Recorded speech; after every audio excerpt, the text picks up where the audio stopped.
नमस्कार विद्यार्थी मित्रांनो, स्पार्क अकॅडमीच्या यूट्यूब चॅनलमध्ये तुमचं पुन्हा एकदा हार्दिक स्वागत। स्पार्क अकॅडमीच्या सामान्य विज्ञान या कॅप्सूल बॅचच्या सिरीजमधलं वनस्पतीशास्त्र म्हणजे बॉटनी या विषयाचा आपण आता या लेक्चरमध्ये अभ्यास करणार आहोत। तर सुरू करूया आपण। तर बघा, वनस्पतीशास्त्र म्हणजे बॉटनी, याच्यामध्ये आपण वनस्पतीमध्ये होणाऱ्या विविध क्रिया, जसं आपण मानवामधल्या विविध क्रिया बघितल्या, रेस्पिरेशन, त्याच्यानंतर मानवामधले digestive system, excretion system, circulatory system म्हणजे रक्ताभिसरण संस्था, कोऑर्डिनेशन, अशा वेगवेगळ्या मानवामधल्या वेगवेगळ्या संस्था किंवा त्यांचा अभ्यास केला। तसं आता आपण त्याचप्रमाणे वनस्पतीशास्त्रामधल्या म्हणजे वनस्पतीमध्ये ज्या वेगवेगळ्या संस्था आहेत त्यांचा अभ्यास करणार आहोत। तर आपण सुरुवात करूया वनस्पतीमधील व्हॅस्क्युलर सिस्टम किंवा व्हॅस्क्युलर सिस्टम याचा अभ्यास करूया। तर वनस्पतीशास्त्रामध्ये व्हॅस्क्युलर सिस्टम म्हणजे काय, तर जसं आपल्या मानवामध्ये विविध म्हणजे न्यूट्रिएंट्स असतील, पाणी असेल किंवा ऑक्सिजन असेल, यांची देवाणघेवाण करण्यासाठी आपल्या मानवामध्ये जसं सर्क्युलेटरी सिस्टम आहे, ज्याच्यामध्ये ब्लडचं सर्क्युलेशन होतं आणि त्याच्यामार्फत या सर्व न्यूट्रिएंट्स किंवा पाणी असेल, ऑक्सिजन असेल यांची देवाणघेवाण होते। तर तसंच वनस्पतीमध्ये जे पाणी असेल किंवा न्यूट्रिएंट्स असेल तर त्यांची देवाणघेवाण करण्यासाठी इथं व्हॅस्क्युलर सिस्टम असते। तर आपण त्याचा अभ्यास करूया। तर बघा, वनस्पतीमध्ये आपण मागच्या लेक्चरमध्ये म्हणजे टिश्यूच्या लेक्चरमध्ये आपण बघितलं होतं टिश्यूचे प्रकार। तर त्याच्यामध्ये आपण वनस्पतीमधील कॉम्प्लेक्स प्रकारच्या टिश्यू, त्याच्यामध्ये आपण 2 टिश्यू बघितल्या होत्या, झायलेम आणि फ्लोएम वेसल। तर झायलेम आणि फ्लोएम वेसल जे असतात ते जसे आपल्या ह्युमन सिस्टममध्ये वेन्स आहेत, आर्टरी आहेत आणि कॅपिलरीज आहेत, त्या म्हणजे रक्तवाहिन्या म्हणून काम करतात। तसं वनस्पतीशास्त्रामध्ये झायलेम आणि फ्लोएम हे पाणी आणि मिनरल्स यांचं वहन करण्यासाठी काम करतात। तर बघूया, आता ही झायलेम आहे आणि ही फ्लोएम आहे। तर बघा झायलेम मध्ये काय होतं, तर झायलेमचं काम काय, तर वॉटर आणि मिनरल्स यांचं ट्रान्सपोर्ट करण्याचं काम करतात। वॉटर कुठं असतं, तर जमिनीमध्ये असतं आणि ते मुळांमार्फत वनस्पतीमध्ये येतं आणि त्याच्यामुळं हे जमिनीच्या मुळांमधून म्हणजे जमिनीपासून ते वरपर्यंत म्हणजे पानापर्यंत असा त्याचा प्रवास असतो। म्हणजे झायलेम मधलं जे कार्य असतं ते वन वे फ्लो असतं, म्हणजे जमिनीपासून ते म्हणजे वरच्या दिशेने त्याचा प्रवास होत असतो। ठीक आहे। त्याच्यानंतर फ्लोएम वेसल जे असतात, तर बघा फ्लोएम वेसल मध्ये काय होतं, तर वॉटर आणि फूड जे असतं ते आपल्या वनस्पतीने जे बनवलेलं अन्न आहे नंतर, तर ते अन्न असेल तर ते अन्न वनस्पतीच्या वेगवेगळ्या अवयवामध्ये किंवा वेगवेगळ्या भागामध्ये पोहोचण्याचं काम फ्लोएम वेसल करते। ही वेसल काय करते, झायलेम वेसल पाणी आणि मिनरल्स, तर फ्लोएम वेसल काय करते, अन्नाचं वहन करते किंवा न्यूट्रिएंट्सचं वहन करते। पाणी आणि मिनरल्स असल्यामुळं खालच्या दिशेने ते वरच्या दिशेने म्हणजे युनिडायरेक्शनल म्हणजे एकाच दिशेने त्याचं वहन होतं। तर फ्लोएम मध्ये मात्र काय आहे,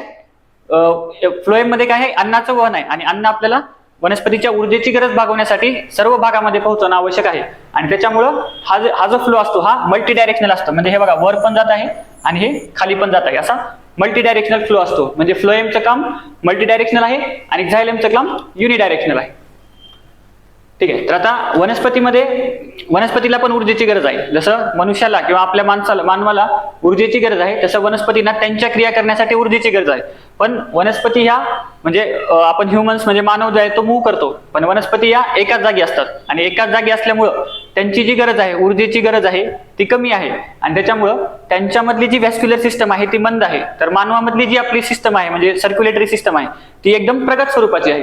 तर आता आपण बघूया की वनस्पतीमध्ये पाण्याचं वहन कसं होतं। तर त्याच्यामध्ये सुरुवात करूया आपण की जमिनीमध्ये जे पाणी आहे, वनस्पतीला पाणी कुठून मिळतं, जमिनीमधून मिळतं। तर मग जमिनीमध्ये जे पाणी आहे ते जमिनीमध्ये पाणी 4 प्रकारचं असतं, इथं 3 प्रकारचं दाखवलेलं आहे। तर पहिलं पाणी जे आहे ते हायग्रोस्कोपिक वॉटर असतं। हायग्रोस्कोपिक वॉटर म्हणजे काय, तर जमिनीमधले जे मातीचे कण आहेत त्या मातीच्या कणांना चिटकून असलेलं जे पाणी असतं त्याला हायग्रोस्कोपिक वॉटर असं म्हणतात। हायग्रोस्कोपिक वॉटर असं म्हणतात आणि मराठीमध्ये पण हायग्रोस्कोपिक वॉटरच म्हणतात। त्याच्यानंतर दुसरं पाणी असतं ग्रॅव्हिटेशनल वॉटर। हे पाणी जे आहे ते मातीच्या कणांना चिटकून असल्यामुळं ग्रॅव्हिटी मार्फत खाली जात नाही। पण दुसरं जे पाणी असतं, जे पाणी मातीच्या कणांना चिटकून न राहता ग्रॅव्हिटीमुळे खाली जातं, जमिनीमध्ये खोलवर जातं, त्याला ग्रॅव्हिटेशनल वॉटर म्हणतात। ठीक आहे। तिसरं वॉटर असतं कंबाइंड वॉटर जे असतं ते वेगवेगळ्या संयुगाच्या स्वरूपामध्ये असतं. म्हणजे जमिनीमधले जे खडक आहेत ते कशापासून बनलेले आहेत? सिलिकॉन पासून, अल्युमिनियम पासून बनलेले आहेत. तर त्या खडकामध्ये जे सिलिकॉन आणि अल्युमिनियम आहे त्यांच्याशी रिॲक्ट करून किंवा त्यांच्या संयुगाच्या फॉर्म मध्ये जे पाणी असतं त्याला कंबाईंड वॉटर म्हणतात. आणि चौथ्या प्रकारचं जे पाणी आहे त्याला म्हणतात कॅपिलरी वॉटर. कॅपिलरी वॉटर म्हणजे काय? आपण कॅपिलरी ट्यूब बघितली असेल सायन्सच्या आपल्या लॅबोरेटरीमध्ये किंवा प्रयोगशाळेमध्ये आपण कॅपिलरी ट्यूब बघितली असेल. सरफेस टेन्शनच्या चॅप्टरमध्ये आपण कॅपिलरी ट्यूबचा अभ्यास करतो की ज्याच्यामध्ये ट्यूबची साईज खूप छोटी असते आणि पाणी एकदम वर येतं. तर त्या पाण्याला कॅपिलरी वॉटर म्हणतात.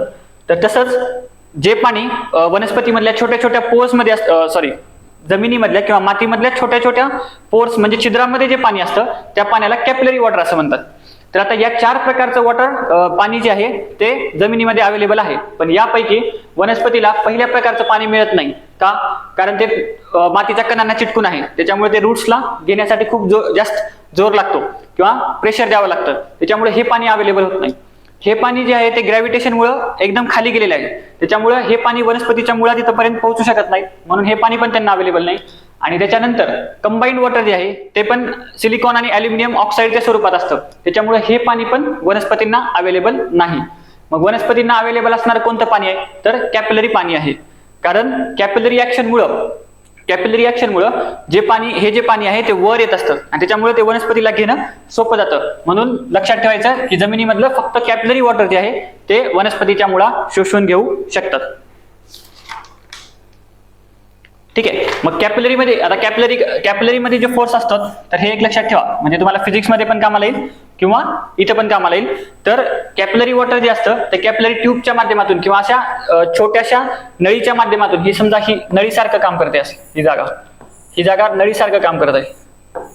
ठीक आहे. या छोट्या ट्यूबच्या माध्यमातून हे कॅपिलरी पाणी जे आहे किंवा कॅपिलरी वॉटर जे आहे त्याला मराठीमध्ये केशवाहिनीय पाणी असं म्हणतात. केशवाहिनीय पाणी जे आहे ते वर येत असतं. मग हे वर कशामुळे येतं? तर याच्यामध्ये 2 फोर्स असतात. एक असतो कोहेसिव्ह फोर्स. को म्हणजे दोन सारखे जे असतात त्यांच्यामध्ये 2 सारख्या मॉलिक्युल्स मध्ये जो फोर्स असतो त्याला कोहेसिव्ह फोर्स म्हणतात. आणि दुसरा असतो ऍडेसिव्ह फोर्स. लक्षात ठेवायचं, 2 सारख्या मॉलिक्युल मध्ये जो फोर्स असतो त्याला कोहेसिव्ह फोर्स म्हणतात आणि 2 वेगवेगळ्या प्रकारच्या मॉलिक्युल मध्ये जो फोर्स असतो त्याला ऍडेसिव्ह फोर्स असे म्हणतात. मग आता बघा इथं सारखे मॉलिक्युल्स कुठले कुठले आहेत? तर हे कॅपिलरी ट्यूबचे जे म्हणजे साईड आहे किंवा वनस्पतीमध्ये पण तुम्ही बघितलात तर वनस्पतीमध्ये पण जे पाणी वर जातं, समजा हे तुमचं खोड आहे. आता हे तुमचं खोड आहे. तर वनस्पतीमध्ये सुद्धा जे पाणी वर जातं ते कशामुळे वर जातं? तर ते कॅपिलरी ऍक्शनमुळे वर जातं. कारण हे खोड परत असं काय म्हणतात त्याला, कॅपिलरी ट्यूब सारखं काम करते. मग जेव्हा खोड जे आहे ते ट्यूब सारखं काम करतं तेव्हा काय होतं, तिथं 2 फोर्स असतात. एक कोहेसिव्ह फोर्स असतो. तो कोहेसिव्ह फोर्स कुठला आहे? तो पाण्याच्या मॉलिक्युल मधला जो फोर्स आहे तो कोहेसिव्ह फोर्स आहे.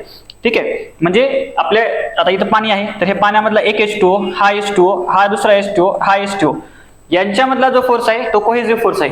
आणि हे पाण्याचे मॉलिक्यूल आणि जी ही वॉल म्हणून काम करते, जसा की आता या केसमध्ये वनस्पतीच्या आपले जे खोड आहे ते खोडाची जी भिंत आहे किंवा सेल वॉल म्हणा, तर ती सेल वॉल आहे हे 2 वेगवेगळे पार्टिकल आहे. तर यांच्यामध्ये जो फोर्स आहे त्याला ऍडेसिव्ह फोर्स म्हणतात. आणि म्हणजे ह्या 2 फोर्स आहेत, म्हणजे हा पाण्याच्या मॉलिक्यूल मधला कोहेसिव्ह आणि पाण्याचा मॉलिक्यूल आणि इथला ऍडेसिव्ह फोर्स.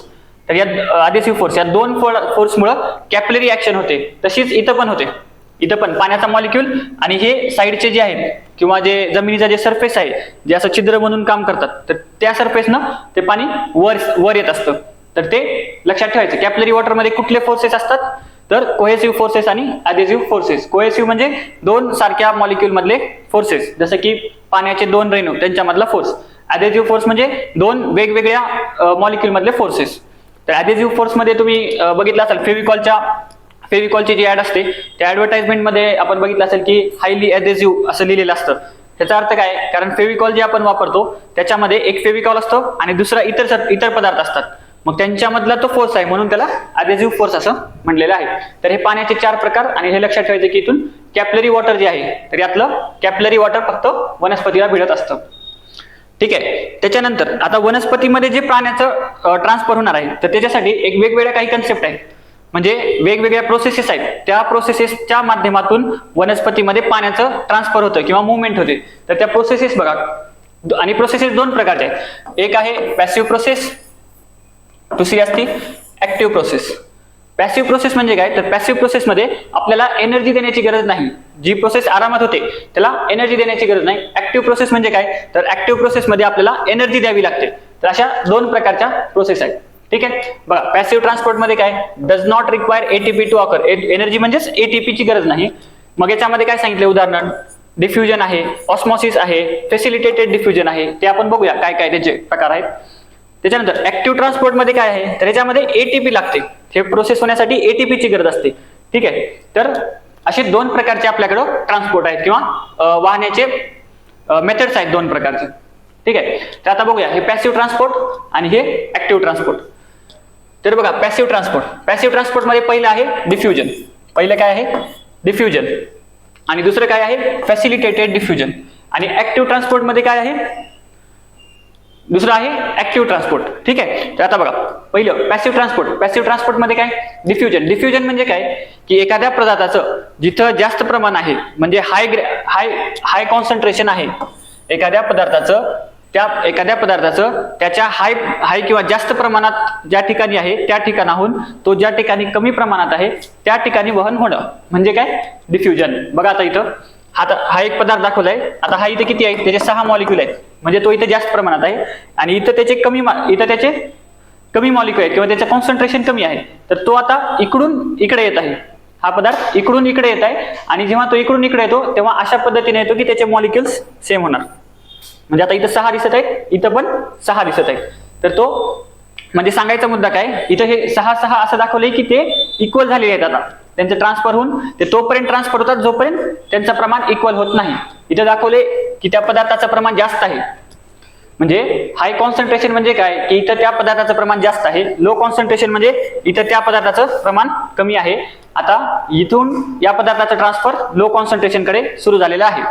ठीक आहे. तर हे डिफ्युजन आहे. मग डिफ्युजन मध्ये काय, की जास्त प्रमाणाकडून कमी प्रमाणाकडे जायचे. त्याच्यामुळे आपल्याला हे साहजिक किंवा नॅचरल आहे. याच्यामध्ये ऊर्जा देण्याची गरज नाही. ठीक आहे. त्याच्यानंतर दुसरं असतं फॅसिलिटेटेड डिफ्युजन. एक लक्षात ठेवायचं, इथं ही सेमी परमिएबल मेम्ब्रेन आहे. हे ट्रान्सफर कुठून कुठं होत आहे, सेमी परमिएबल मेम्ब्रेनच्या एका साइड कडून दुसऱ्या साइड कडे होत आहे. आता हे बघा, फॅसिलिटेटेड डिफ्युजन म्हणजे काय, की बऱ्याच वेळा असं होतं की आपल्याला जे पदार्थ ट्रान्सफर करायचे आहेत, समजा आता ही जी सेमी परमिएबल जी मेम्ब्रेन आहे ती मेम्ब्रेन आहे मेदांची बनलेली असते, ज्याला आपण फॉस्फोलिपिड असं म्हणतो. ही सेमी परमिएबल जी मेम्ब्रेन आहे ती मेदांची किंवा फॉस्फोलिपिडची बनलेली आहे. मग ही फॉस्फोलिपिडची जी मेम्ब्रेन बनलेली आहे, तर काही पदार्थ या फॉस्फोलिपिडमध्ये विरघळत नाही. जे पदार्थ या फॉस्फोलिपिडमध्ये विरघळू शकतात त्या पदार्थांची मुवमेंट एकदम आरामात होते, त्याच्या हाय कॉन्सन्ट्रेशन कडून लो कॉन्सन्ट्रेशन कडे. पण काही पदार्थ याच्यामध्ये विरघळू शकत नाहीत. मग त्या पदार्थांची मुवमेंट कशी करायची, तर त्या पदार्थाची मुवमेंट करण्यासाठी काही प्रोटीन्स लागतात. काही प्रोटीन्स किंवा प्रथिनांच्या मदतीने त्यांची मुवमेंट करता येते. मग काय करायचं, तर ते प्रथिन जे आहे तो प्रथिन त्या मॉलिक्यूलला जोडणार आणि त्या मॉलिक्यूल सोबत, म्हणजे आता हा प्रथिन आहे, ऍक्च्युली हा प्रथिन आहे, हे प्रोटीन आहे आणि हा मॉलिक्यूल आहे. तर ह्या एक मॉलिक्यूलला हा प्रोटीन त्याच्यासोबत पुढच्या साईडला म्हणजे इकडल्या म्हणजे हाय कॉन्सन्ट्रेशन कडून लो कॉन्सन्ट्रेशन कडे घेऊन येत आहे. तर अशा प्रकारे फॅसिलिटेटेड डिफ्युजन असतं. ह्याच्यामध्ये काय होतं, डिफ्युजनच आहे परंतु प्रोटीनच्या माध्यमातून त्याला फॅसिलिटेट केलं जातं, त्याला घडवून आणलं जातं. आता त्याच्यानंतर ऍक्टिव्ह ट्रान्सपोर्ट. आता बघा, ऍक्टिव्ह ट्रान्सपोर्ट म्हणजे काय, की ज्यावेळी म्हणजे आपलं नॉर्मल काय की हाय कॉन्सन्ट्रेशन कडून लो कॉन्सन्ट्रेशन कडे आणणं हे म्हणजे नॉर्मल केस आहे. पण आता समजा तुम्हाला लो कॉन्सन्ट्रेशन ग्रेडियंट कडून हाय कॉन्सन्ट्रेशन ग्रेडियंट कडे आणायचं असेल, म्हणजे एखाद्या पदार्थाचं प्रमाण जिथं कमी आहे त्या भागाकडून, एखाद्या पदार्थाचं प्रमाण जिथं कमी आहे त्या भागाकडून तो जास्त जिथं आहे त्या भागाकडे जर न्यायचं असेल तर ते नॅचरल नाही, तर ते तुम्हाला ते घडवून आणावं लागेल आणि मग त्यासाठी तुम्हाला ऊर्जा खर्च करावी लागेल, म्हणजे एटीपी तुम्हाला खर्च करावे लागतील. तर ते इथं सांगितलेलं आहे. म्हणजे एटीपी जर तुम्ही दिले तरच लो कॉन्सन्ट्रेशन म्हणजे कमी कॉन्सन्ट्रेशन कडून जास्त कॉन्सन्ट्रेशन कडे मुवमेंट करता येईल. तर त्याच्यामुळे त्याला ऊर्जेची गरज असते आणि म्हणून त्याला ऍक्टिव्ह ट्रान्सपोर्ट असं म्हणलेलं आहे. ठीक आहे. तर याच्यामध्ये हे एटीपीची गरज दाखवलेली आहे. ठीक आहे. तर आता इथं परत थोडंसं सांगितलेलं आहे, डिफ्युजन सांगितलेलं आहे. डिफ्युजन कसं असतं, हाय कॉन्सन्ट्रेशन टू लो कॉन्सन्ट्रेशन होतं. ठीक आहे. म्हणजे हे कशामुळे होतं, कॉन्सन्ट्रेशन मध्ये जो फरक आहे, दोन पदार्थाच्या कॉन्सन्ट्रेशन मध्ये जो फरक आहे त्याच्यामुळे डिफ्युजन घडून येतं. आणि डिफ्युजनच असं आहे की डिफ्युजनमुळेच कार्बन डायऑक्साईड असतील, म्हणजे आपले जे पान, वनस्पतीची जी पानं आहेत त्या वनस्पतीच्या पानामध्ये हवेतला कार्बन डायऑक्साईड येत असतो. तर तो हवेतला कार्बन डायऑक्साईड जो येतो तो कशामुळे येतो, डिफ्युजनच्या प्रोसेसमुळे येतो. किंवा आपल्या बाष्पीभवनामध्ये वनस्पतीच्या पानामधलं पाणी जे बाहेर जातं ते कशामुळे जातं, डिफ्युजनमुळे जातं. तर कसं बघायचं की जेव्हा बाष्पीभवन होण्याच्या अगोदर वनस्पतीमध्ये पाण्याचं प्रमाण खूप जास्त आहे आणि त्या तुलनेत वातावरणामध्ये पाण्याचं प्रमाण कमी आहे. तर साहजिकच पाण्याची मुवमेंट कुठून कुठं होणार, जास्त प्रमाणाकडून कमी प्रमाणाकडे होणार. म्हणजे वनस्पतीमधलं पाणी कुठे जाणार, वनस्पतीच्या बाहेर जाणार, म्हणजेच बाष्पीभवन होणार. तर कार्बन डायऑक्साईडचं काय होणार, वातावरणामध्ये कार्बन डायऑक्साईडचं प्रमाण जास्त आहे आणि वनस्पतीमधल्या ज्या म्हणजे पानं वगैरे आहेत त्या पानामध्ये कार्बन डायऑक्साईड कमी आहे. तर मग बाहेरचा जो कार्बन डायऑक्साईड आहे तो जिथे जास्त प्रमाण आहे तिथून तो कमी प्रमाणात म्हणजे वनस्पतीच्या पानामध्ये जाईल आणि कार्बन डायऑक्साईड वनस्पतींना भेटेल. तर हे डिफ्युजनचं उदाहरण. सेम केस आपल्याला मानवामध्ये पण, जिथं रेस्पिरेशन मध्ये वायुकोश आणि ब्लड वेसल यांच्यामध्ये जे CO2 आणि O2 ची देवाणघेवाण व्हायची, ही पण कशी व्हायची, डिफ्युजनमुळे व्हायची. त्याच्यानंतर आणखीन एक प्रोसेस आहे इम्बायबिशन.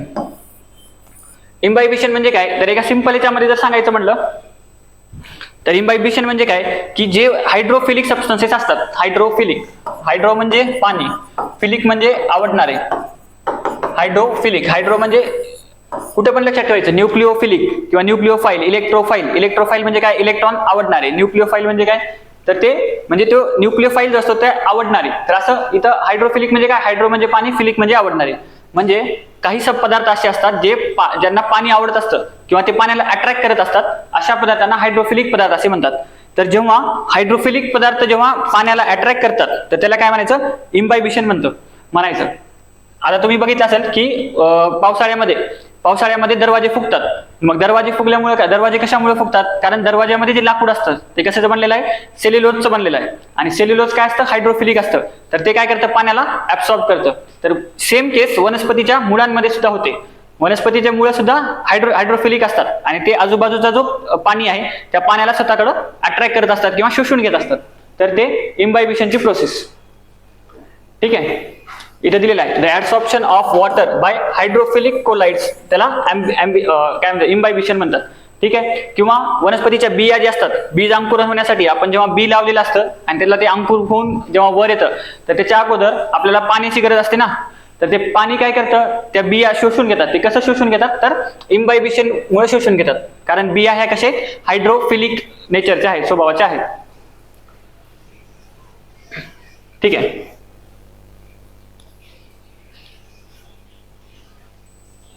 ठीक आहे. त्याच्यानंतर ऑस्मोसिस. आता आपण बघितलं डिफ्युजन बघितलं. बघा, ऑस्मोसिस हे एक प्रकारचं डिफ्युजनच आहे. पण ऑस्मोसिस मध्ये जी मुवमेंट होती ती कशाची मुवमेंट होती, पाण्याची मुवमेंट होती.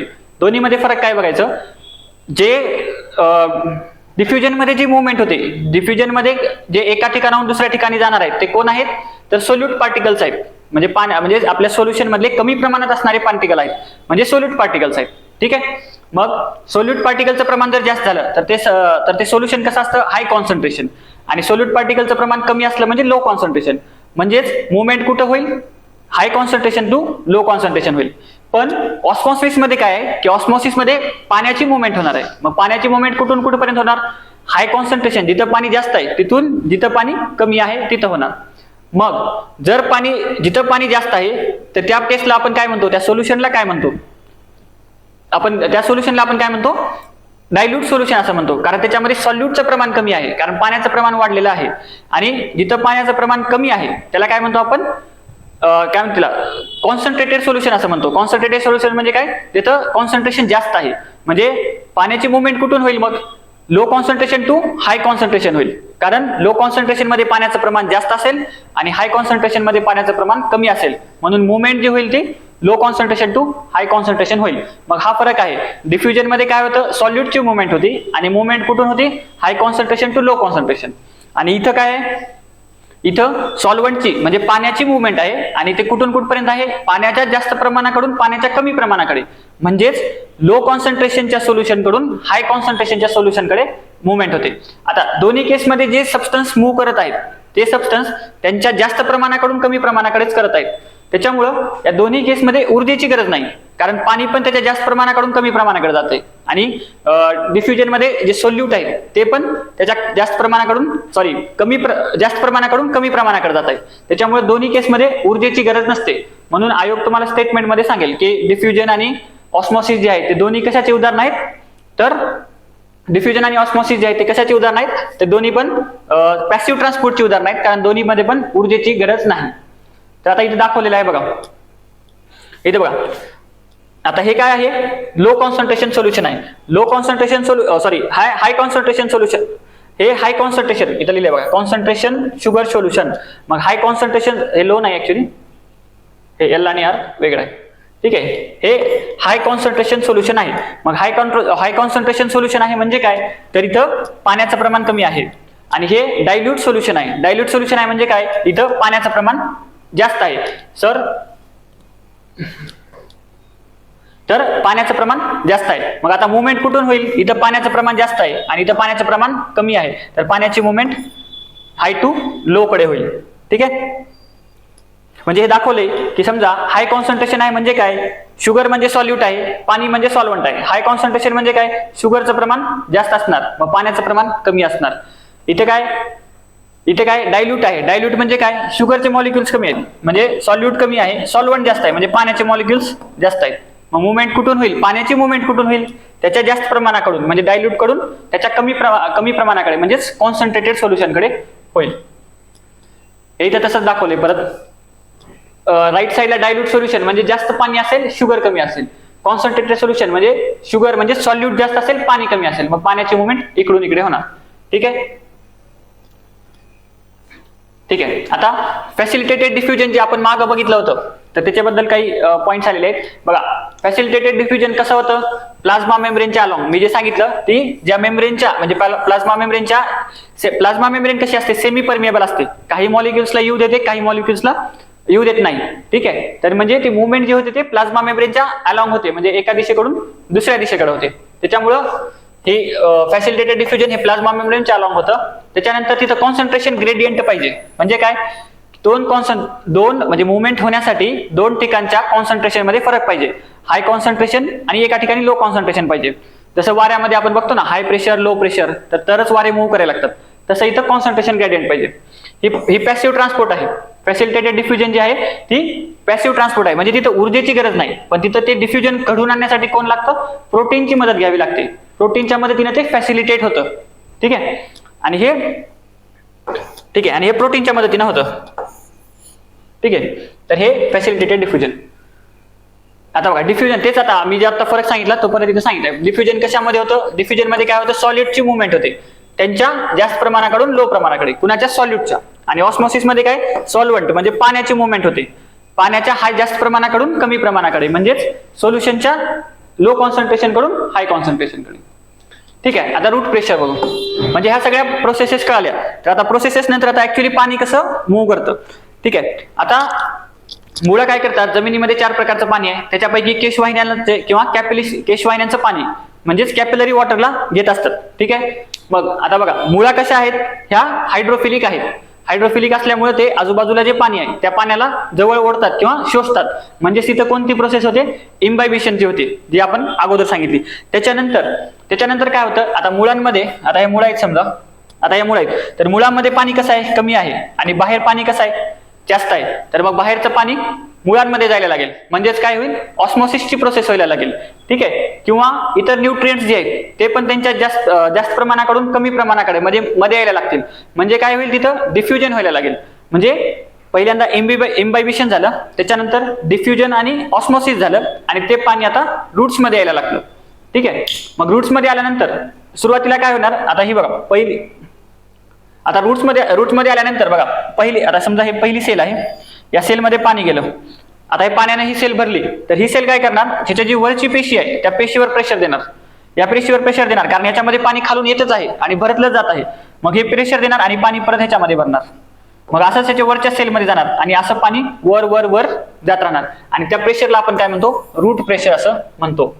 ठीक आहे, बघा काय म्हणले, water first enters the roots and then moves into the xylem. ठीक आहे, ठीक आहे, तर हे अशा पद्धतीनं मुवमेंट होते. सेम पॉईंट सांगितलेला आहे जे आता एक्सप्लेन केलाय, त्याच्यामुळे आपण त्याच्यात टाइम नको घालायला. तर असं हे रूट प्रेशर आहे. बरं, रूट प्रेशर जे असतं ते फक्त रूटमध्ये असतं का? नाही, तर ते असं वर वर येत असं इथपर्यंत खोडामध्ये पण येऊ शकतं. म्हणजे हे रूट्स पासून सुरू होतं असं, ही पेशी याच्यावर प्रेशर, ही पेशी याच्यावर प्रेशर, परत याच्यावर प्रेशर, असं होतं ते खोडापर्यंत पण येऊ शकतं. म्हणून रूट प्रेशर हे फक्त रूटमध्ये असतं असं नाही, ते खोडापर्यंत पण येत असतं. मग बघा, आता हे असं पाणी, आता प्लांट मधलं सिस्टम कशी आहे की आता हे असं पाणी वर येत आहे, वर येत आहे, वर येत आहे, आणि त्याची वर मुवमेंट होत आहे. आणि त्याच वेळेस पानामध्ये काय होईल, पानामध्ये काय होतंय की बाष्पीभवनामुळं वरचं पाणी निघून चाललंय. पानामधलं जे पाणी आहे किंवा असं वरच्या एरियामधलं जे पाणी आहे ते बाष्पीभवनामुळे निघून चाललेलं आहे. म्हणजे आता होतंय काय, बेसिकली वर जागा तयार होत आहे आणि खालचं जे पाणी आहे ते येऊन ती जागा घेत आहे आणि असं वर वर वर सरकत आहे. ठीक आहे, तर हे पाणी असं वर वर येतं कारण आता इथे जागा झाली ना, तर असं चढत चढत चढत पाणी या जागेमध्ये येतं. ठीक आहे, परत याचं म्हणजे ह्याचं परत बाष्पीभवन होणार, तोपर्यंत खालून पाणी घेतलं जाणार, मग हे असं सायकल चालू राहणार. ठीक आहे, तर हे पाण्यामधलं म्हणजे काय म्हणतो पाण्यामधलं आपण वनस्पतीमधलं पाण्याचं वहन आहे. ठीक आहे, बघा वॉटर हे काय होतं, त्याच्या रूट रिजन मध्ये रूट हेअर म्हणजे मूल केश किंवा केश मूल जे असतात, मुळांचे केस जे आहे त्याच्यामधून ते ऍब्झॉर्ब केले जातात. ठीक आहे, ते आता सांगितलेलंच आहे, त्याच्यामध्ये परत परत त्याच गोष्टी आहेत, म्हणजे त्या सगळ्या गोष्टी आता एक्सप्लेन केलेल्या आहेत, त्याच्यामुळे जास्त त्याच्यात वेळ घालायला नको. ठीक आहे, त्याच्यानंतर हे सांगितलं ट्रान्सपिरेशन म्हणजे काय, तर वरचं पाणी म्हणजे पाण्यामधलं पाणी निघून जात आहे, त्याच्यामुळे आता खालून येणाऱ्या पाण्याला जागा भेटत आहे वर येण्यासाठी. ठीक आहे, ते ट्रान्सपिरेशन रेशो वगैरे काही जास्त कामाचं नाही. ठीक आहे, हा बघा ट्रान्सपिरेशन का महत्वाचं आहे. ट्रान्सपिरेशन मुळेच तर आता जर ट्रान्सपिरेशन नाही झालं तर पाण्याचं मुवमेंट कसं होईल, तर खालचं पाणी सगळं ब्लॉक होऊन जाईल. त्याच्यामुळे ट्रान्सपिरेशन कशासाठी महत्वाचं आहे, तर वॉटर आणि मिनरल्सच्या मुवमेंटसाठी महत्वाचं आहे किंवा ठीक आहे. त्याच्यामुळे आणि दुसरं ट्रान्सपिरेशनमुळे काय होतं की पाण्याचं प्रमाण मेंटेन केलं जातं, की समजा खूप जास्त पाण्याचं प्रमाण वनस्पतीमध्ये झालं नाही पाहिजे. जर खूप जास्त प्रमाण झालं तर त्याच्यातल्या ज्या वेगवेगळ्या ऍक्टिव्हिटीज आहेत तर त्यांना प्रॉब्लेम येऊ शकतो. म्हणून ते पाण्याचं प्रमाण मेंटेन करण्यासाठी पण ट्रान्सपिरेशनचं आवश्यकता आहे. आणि ट्रान्सपिरेशन हे बेसिकली काय करतं, असं पाण्याला एक शोषून घेतल्यासारखं एक सक्शन फोर्सचं काम करतं. ठीक आहे, तर हे अशा प्रकारे, तर हे असं दाखवलेलं आहे. मी जे आता सांगत होतो की हे वरून पाणी खालून या पेशी रूट प्रेशर देत देत देत असं पाणी वर वर चढत आहे आणि वर इथलं पानातलं पाणी बाहेर गेल्यामुळं ह्या येणाऱ्या पाण्याला जागा होत आहे. ठीक आहे, जर इथलं पाणी बाहेरच गेलं नाही तर खालून येणारं पाणी आणि वरचं पाणी एकमेकांना कोलाइड करेल ना, आणि मग पाण्याची मुवमेंट होणार नाही. ठीक आहे, तर हे ट्रान्सपिरेशन महत्वाचं आहे. त्याच्यामुळं दोन गोष्टी महत्वाच्या आहेत इथं, रूट प्रेशर आणि ट्रान्सपिरेशन. या दोन गोष्टीमध्ये वनस्पतीमध्ये पाण्याचं वहन होतं. ठीक आहे, त्याच्यानंतर तर हे आहे एकंदरीत पाण्याचं ट्रान्सपोर्ट. ठीक आहे, ठीक आहे, आणखीन काही पॉईंट राहिले का? ठीक आहे, त्याच्यानंतर आता पुढचा पार्ट वनस्पतीमधील न्यूट्रियंट्स म्हणजे काय. वनस्पती जसं आपण बघितलं न्यूट्रिशन टॉपिक मध्ये, पोषण टॉपिक मध्ये आपण बघितलं की आपल्याला आपल्या activities, day to day activities continue करण्यासाठी किंवा योग्य पद्धतीने करण्यासाठी आपल्याला आपल्या शरीरामध्ये न्यूट्रिएंट्सची गरज असते, पोषणची गरज असते, ज्यामुळे आपल्या शरीरातल्या मेटाबॉलिक ऍक्टिव्हिटीज ज्या आहेत त्या योग्य पद्धतीने झाल्या पाहिजेत, वेगवेगळ्या रिॲक्शन योग्य पद्धतीने झाल्या पाहिजेत. तसंच वनस्पतीचं कार्य योग्यपणे किंवा त्याची सिस्टम जी आहे, बायोलॉजिकल सिस्टम योग्यपणे चालण्यासाठी त्यांना पण न्यूट्रिएंट्स किंवा पोषणाची गरज असते. तर आपण आता ते बघूया. ठीक आहे, तर बघा वनस्पतीमध्ये दोन प्रकारचे मूलद्रव्य किंवा न्यूट्रिशन किंवा न्यूट्रिएंट्स त्यांना आवश्यक असतात. एक असतात मॅक्रो न्यूट्रिएंट. काल सांगितल्याप्रमाणे मॅक्रो म्हणजे जास्त आणि म्हणजे जास्त प्रमाणात जे असतात, तर जास्त प्रमाण म्हणजे किती, 10 मिलीमोल पर केजी पेक्षा जास्त प्रमाण असणाऱ्या न्यूट्रिएंट्सला मॅक्रो न्यूट्रिएंट म्हणतात. आणि जे कमी प्रमाण म्हणजेच 10 मिलीमोल पर केजी पेक्षा कमी प्रमाण असतात त्यांना मायक्रोन्यूट्रिएंट म्हणतात. ठीक आहे, पहिल्यांदा हे दोन टॉपिक, आणि हे दोन कशाचे प्रकार आहेत, इसेन्शियल न्यूट्रिएंट्स म्हणजे वनस्पतीसाठी आवश्यक असणारी जी मूलद्रव्य आहेत त्यांना इसेन्शियल न्यूट्रिएंट्स असं म्हणतात. तर त्यांचे हे दोन प्रकार आहेत. मग इसेन्शियल मध्ये पण एक काय, जे जास्त प्रमाणात लागतात त्याला म्हणायचं मॅक्रोन्यूट्रिएंट किंवा स्थूल पोषकद्रव्य, आणि जे कमी प्रमाणात लागतात त्यांना म्हणायचं मायक्रोन्यूट्रिएंट किंवा सूक्ष्म पोषकद्रव्य. तर पहिल्यांदा त्याच्या अगोदर एकदा आपण इसेन्शियल न्यूट्रिएंट्स काय असतात बघूया. सायंटिस्ट ॲर्नॉन नावाचा एक सायंटिस्ट होता आणि त्यांनी एक काही कंडिशन घालून दिल्या, जे मूलद्रव्य त्या कंडिशन पूर्ण करतात त्यांना इसेन्शियल न्यूट्रिएंट असं म्हणलं जातं. मग इसेन्शियल न्यूट्रिएंट्स म्हणजे काय की वनस्पतीचा त्यांच्या जीवनाचा जो एक काळ आहे, म्हणजे वनस्पतीच्या जन्मापासून ते त्याच्या मृत्यूपर्यंत तो जो काळ आहे त्या काळादरम्यान वेगवेगळ्या टप्प्यावर त्यांना वेगवेगळ्या मूलद्रव्याची गरज असते. असे मूलद्रव्य जे वनस्पतीच्या त्या पूर्ण लाईफ सायकलमध्ये त्यांच्या जीवनचक्रामध्ये कोणत्या ना कोणत्या टप्प्यावर त्यांना लागतात आणि त्यांच्या त्या मूलद्रव्याशिवाय वनस्पतीमधल्या त्या प्रोसेसेस पूर्ण होऊ शकत नाहीत. त्या मूलद्रव्यांना काय म्हणायचं, आवश्यक किंवा इसेन्शियल मूलद्रव्य असं म्हणतात. जर समजा आता मग हे असे 16 इसेन्शियल मूलद्रव्य आहेत. ऍक्च्युली म्हणजे 17 पण आहेत, काही ठिकाणी 16 पण आहेत. ठीक आहे, तर 16 किंवा 17, तर 17 मूलद्रव्य इसेन्शियल मूलद्रव्य आहेत. समजा याच्यातला एकही मूलद्रव्य जर कमी झाला, फॉर एक्झाम्पल आता समजा पोटॅशियम आहे, याच्यामध्ये पोटॅशियम एक आहे, समजा पोटॅशियम आहे, पोटॅशियम कमी झाला तर काय होईल, ट्रान्सपिरेशन म्हणजे बाष्पीभवन होणार नाही. ठीक आहे, त्याच्यानंतर Mg असेल किंवा आयन आहे, जर आयन कमी असेल तर काय होईल, तर क्लोरोफिल बनणार नाही, म्हणजे फोटोसिंथेसिसला प्रॉब्लेम होईल. तर असं, तर म्हणजे हे जे मूलद्रव्य जर नसतील तर वनस्पतीच्या जीवनचक्रामध्ये प्रॉब्लेम येणार. ठीक आहे, तर असे मूलद्रव्य जे वनस्पतीच्या लाईफ सायकलमध्ये त्यांना कोणत्या ना कोणत्या टप्प्यावर आवश्यक आहेत, त्यांच्याशिवाय त्यांचं लाईफ सायकल पूर्ण होणार नाही, त्यांना इसेन्शियल न्यूट्रिएंट म्हणतात. ठीक आहे, आता बघा त्याच्यामधले मॅक्रो कोणते आणि आता मायक्रो कोणते. मॅक्रो म्हणजे जास्त प्रमाणात लागणारे, तर असे 9 मूलद्रव्य आहेत. आपल्याला पाठ पाहिजेत कोणते मॅक्रो आहेत आणि कोणते मायक्रो आहेत. तर मॅक्रो मध्ये कोणते बघा, carbon, hydrogen, oxygen, nitrogen, phosphorus, sulphur, potassium, calcium आणि मॅग्नेशियम. आणि जे मायक्रो आहेत ते बाकी हे सोडून सगळे मायक्रो म्हणायचे. ठीक आहे, मग आता ह्याच्यामधले CHO जे आहेत त्यांना आपण पेशीचे रचनाकार असं म्हणतो. म्हणजे काय, तर हे पेशीचे रचनाकार म्हणजे एखाद्या पेशीची बांधणी जी आहे, म्हणजे समजा सेल्युलोज असेल, सेल्युलोज काय आहे, पॉलिसॅकॅराइड आहे. पॉलिसॅकॅराइड म्हणजेच कार्बोहायड्रेट्स आहे, कार्बोहायड्रेटचाच प्रकार आहे. आणि कार्बोहायड्रेट कशाचे बनलेले आहेत, तर कार्बन, हायड्रोजन आणि ऑक्सिजनचे बनलेले आहेत. म्हणजेच त्या पेशींची बांधणी असेल, त्या पेशींचे रचना जे ठरवण्याचं काम कोण करतं, तर CHO, म्हणून त्यांना पेशीचे रचनाकार असे म्हणतात. ठीक आहे, पेशींमध्ये ऊर्जा बनवण्यासाठी कामाचे असणारे कुठले आहेत, मॅग्नेशियम आणि फॉस्फरस आहेत. त्याच्यानंतर शेतीसाठी लागणारी किंवा वनस्पतींसाठी प्राथमिक स्वरूपाची जी आहेत ती कुठली आहेत, NPK. म्हणजे आपण खतामध्ये बघितलं असेल, Nचं प्रमाण, Pचं प्रमाण, Kचं दिलेलं असतं. तर यांना शेतीसाठी लागणारी प्राथमिक मूलद्रव्य असं त्यांना म्हटलं जातं. ठीक आहे, आणि Ca, Mg आणि सल्फर यांना सेकंडरी किंवा दुय्यम किंवा द्वितीयक मूलद्रव्य असं म्हणतात. ही काय आहेत, प्रायमरी आहेत. ठीक आहे, ठीक आहे, तर हे असे 9 मूलद्रव्य झाले. आता हे 9 मूलद्रव्य पाठ कसं करायचं, तर त्याची एक ट्रिक सांगतो. कॅफे में CSK का फोन. ठीक आहे, कॅफे में CSK का फोन, त्याच्यामध्ये फक्त Fe नाही, एवढं लक्षात ठेवायचं. सॉरी, कॅफे में CSK का, हा, याच्यामध्ये इथं आयन मी चुकून सांगितलं, आयन लक्षात घेऊ नका. आयन हे इसेन्शियल, सॉरी मॅक्रो मध्ये येत नाही, मायक्रो, सॉरी आयन हे इसेन्शियल आहे, बरोबर होतं. सॉरी, Fe, Mg आपण जी उदाहरणं दिली ती उदाहरणं बरोबर होती. हे कशाचे आहेत, इसेन्शियलचे आहेत. पण इसेन्शियल असले तरी आयन जे आहे ते मायक्रो न्यूट्रिएंट्स आहे, कारण ते कमी प्रमाणात लागतात.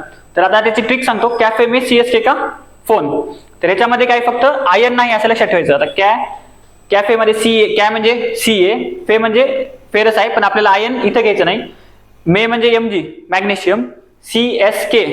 ठीक आहे, म्हणजे carbon, sulphur, K for potassium आणि P for phosphorus, H for hydrogen, O for oxygen आणि N फॉर नायट्रोजन. असं कॅफे में CSK का फोन.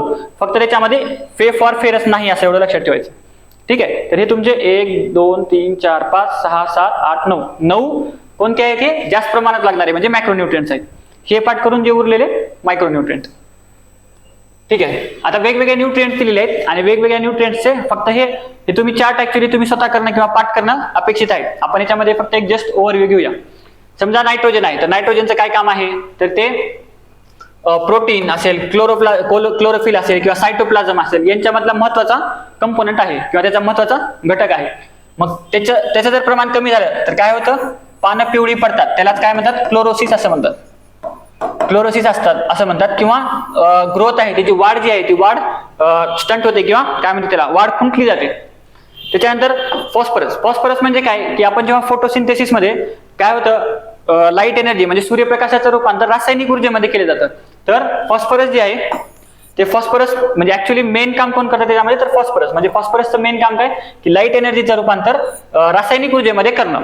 ठीक आहे, जर समजा फॉस्फरस नसेल तर काय होईल, तर त्याच्यामुळे वेगवेगळे होतात, जसं की मुळांची वाढ रोखेल किंवा पानं खूप लवकर गळायला लागतात किंवा काय म्हणतात त्याला, फुल वनस्पतीला फुल येण्यामध्ये उशीर होतात. फुलं येण्यामध्ये उशीर झाला तर पीक म्हणजे फळ येण्यामध्ये पण उशीर होतो मग. ठीक आहे. त्याच्यानंतर पोटॅशियम काय आहे तर वेगवेगळ्या केमिकल रिएक्शन किंवा मेटाबॉलिक ऍक्टिव्हिटीज करण्यासाठी पोटॅशियम आवश्यक असतं. किंवा आणखीन एक सांगायचं, ट्रान्सपिरेशन मध्ये पोटॅशियमचा महत्वाचा रोल असतो. पोटॅशियम म्हणले की ट्रान्सपिरेशन लक्षात आलंच पाहिजे. ठीक आहे. तर याच्यामुळे काय होतं, विल्टिंग ऑफ लिव्स म्हणजे पानं गळणं किंवा देठ कमजोर होणं, त्याच्यानंतर कार्बोहायड्रेट्स बनण्यामध्ये अडचण येणं, तर असे पोटॅशियमच्या कमतरतेमुळे होतात. मॅग्नेशियम, आता जसं सांगितलं मॅग्नेशियम कशामध्ये लागतं, मॅग्नेशियम आणि आयर्न दोघं पण लागतात. तर मॅग्नेशियम कशामध्ये लागतं, क्लोरोफिल मध्ये लागतं. क्लोरोफिल कशासाठी, फोटोसिंथेसिससाठी लागतं. जर मॅग्नेशियम जर नाही आलं तर काय होईल, वनस्पतीची वाढ थांबेल किंवा अन्न प्रोडक्शन बंद होईल. ठीक आहे. पानं पिवळी पडायला लागतील. ठीक आहे. अन्न प्रोडक्शन चांगलं असेल तर पानं हिरवीगार टवटवीत दिसतात. म्हणजे अन्नाचं प्रोडक्शन जर होत नसेल तर पानं पिवळी पडायला लागतात. त्याच्यानंतर आयर्न काय आहे तर आयर्न परत क्लोरोफिल बनवण्यासाठी लागतं आणि त्याच्यामध्ये पण परत पानं पिवळी पडायला लागतात. त्याच्यानंतर मॅग्नीज काय आहे, हा मॅग्नीज म्हणजे जे प्लांट्सचे जे हार्मोन आहेत, प्लांट्स मध्ये आपण पुढे बघणार आहोत, जसं आपल्या ह्युमन्स मध्ये जे हार्मोन होते संप्रेरके होते, तसं वनस्पतीमध्ये पण काही हार्मोन लागतात. जसं की ऑक्सिन, सायटोकिनिन, जिब्रेलिन असे वेगवेगळे हार्मोन वनस्पतीमध्ये लागतात. तर त्यांचं बनवण्यामध्ये कशाचा रोल आहे, महत्वाचा महत्त्वाचा रोल आहे. ठीक आहे. मग हे नसतील तर हार्मोन नसतील तर काय होईल, ग्रोथ थांबेल. ठीक आहे. किंवा त्यांचं जे कोऑर्डिनेशन आहे ते व्यवस्थितपणे होणार नाही आणि त्याच्यामुळे काय, दुसरं पानावर डाग पडायला लागतील, स्पॉटेड लिव्स. त्याच्यानंतर झिंक काय करतं, झिंक परत हार्मोनचं प्रोडक्शन करण्यामध्ये झिंक कामाला येतं. हे का, है ना. ठीक आहे. आणि त्याच्यामुळे परत काय होईल, ग्रोथ थांबणं होईल, पानं पिवळी पडणं असे रोग होतील. तर एकदा आपण आणखीन काही पॉइंट्स असतील तर बघून घेऊया.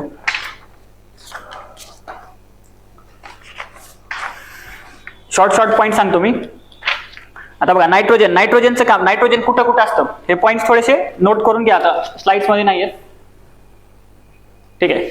तर बघा, नायट्रोजन कुठं आहे, प्रोटीन मध्ये असतं, अमायनो ऍसिड मध्ये असतं, एटीपी मध्ये असतं, हरितद्रव्याचा घटक असतं. नायट्रोजन नसलं तर काय होईल, पानं पिवळी पडणं म्हणजेच फ्लोरोसिस होईल. ठीक आहे.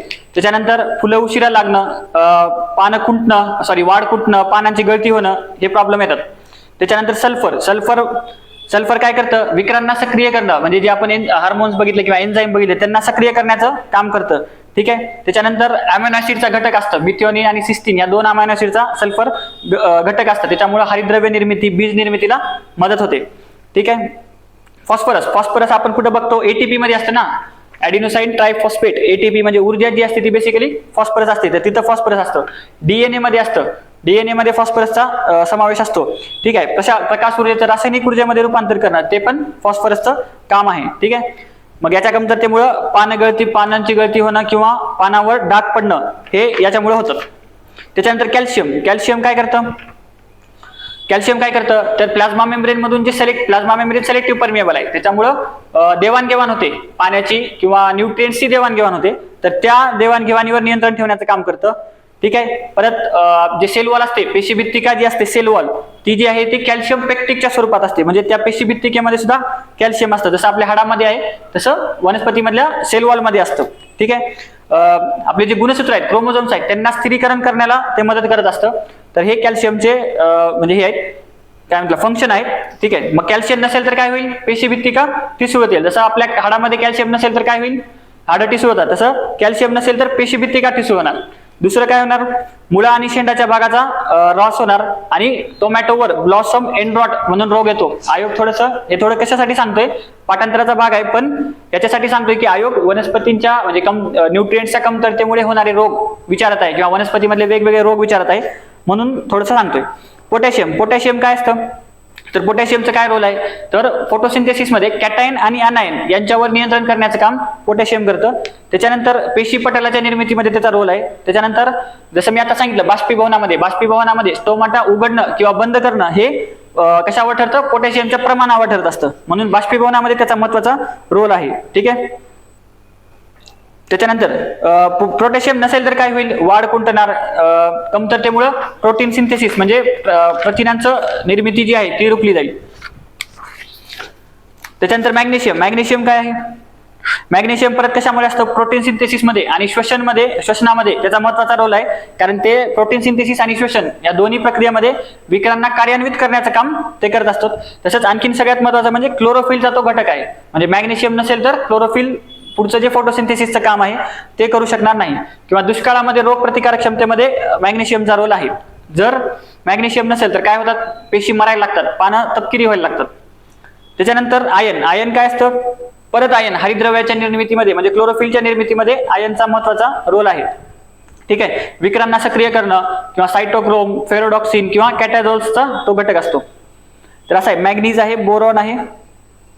ठीक आहे, बोरॉन आहे, झिंक आहे. झिंक काय करतं, फक्त म्हणजे लक्षात ठेवा, ग्रोथ हार्मोनच्या वाढीसाठी लागणार कुठला आहे, झिंक आहे. हार्मोनच्या प्रोडक्शनसाठी असे 1-2-3 की लक्षात ठेवायचं, प्रत्येकाचं एक की लक्षात ठेवायचं. की फंक्शन त्याचं जे महत्वाचं फंक्शन जे आहे तर ते फंक्शन लक्षात ठेवायचं. इथं झिंकचं काय, हार्मोनचं प्रोडक्शन.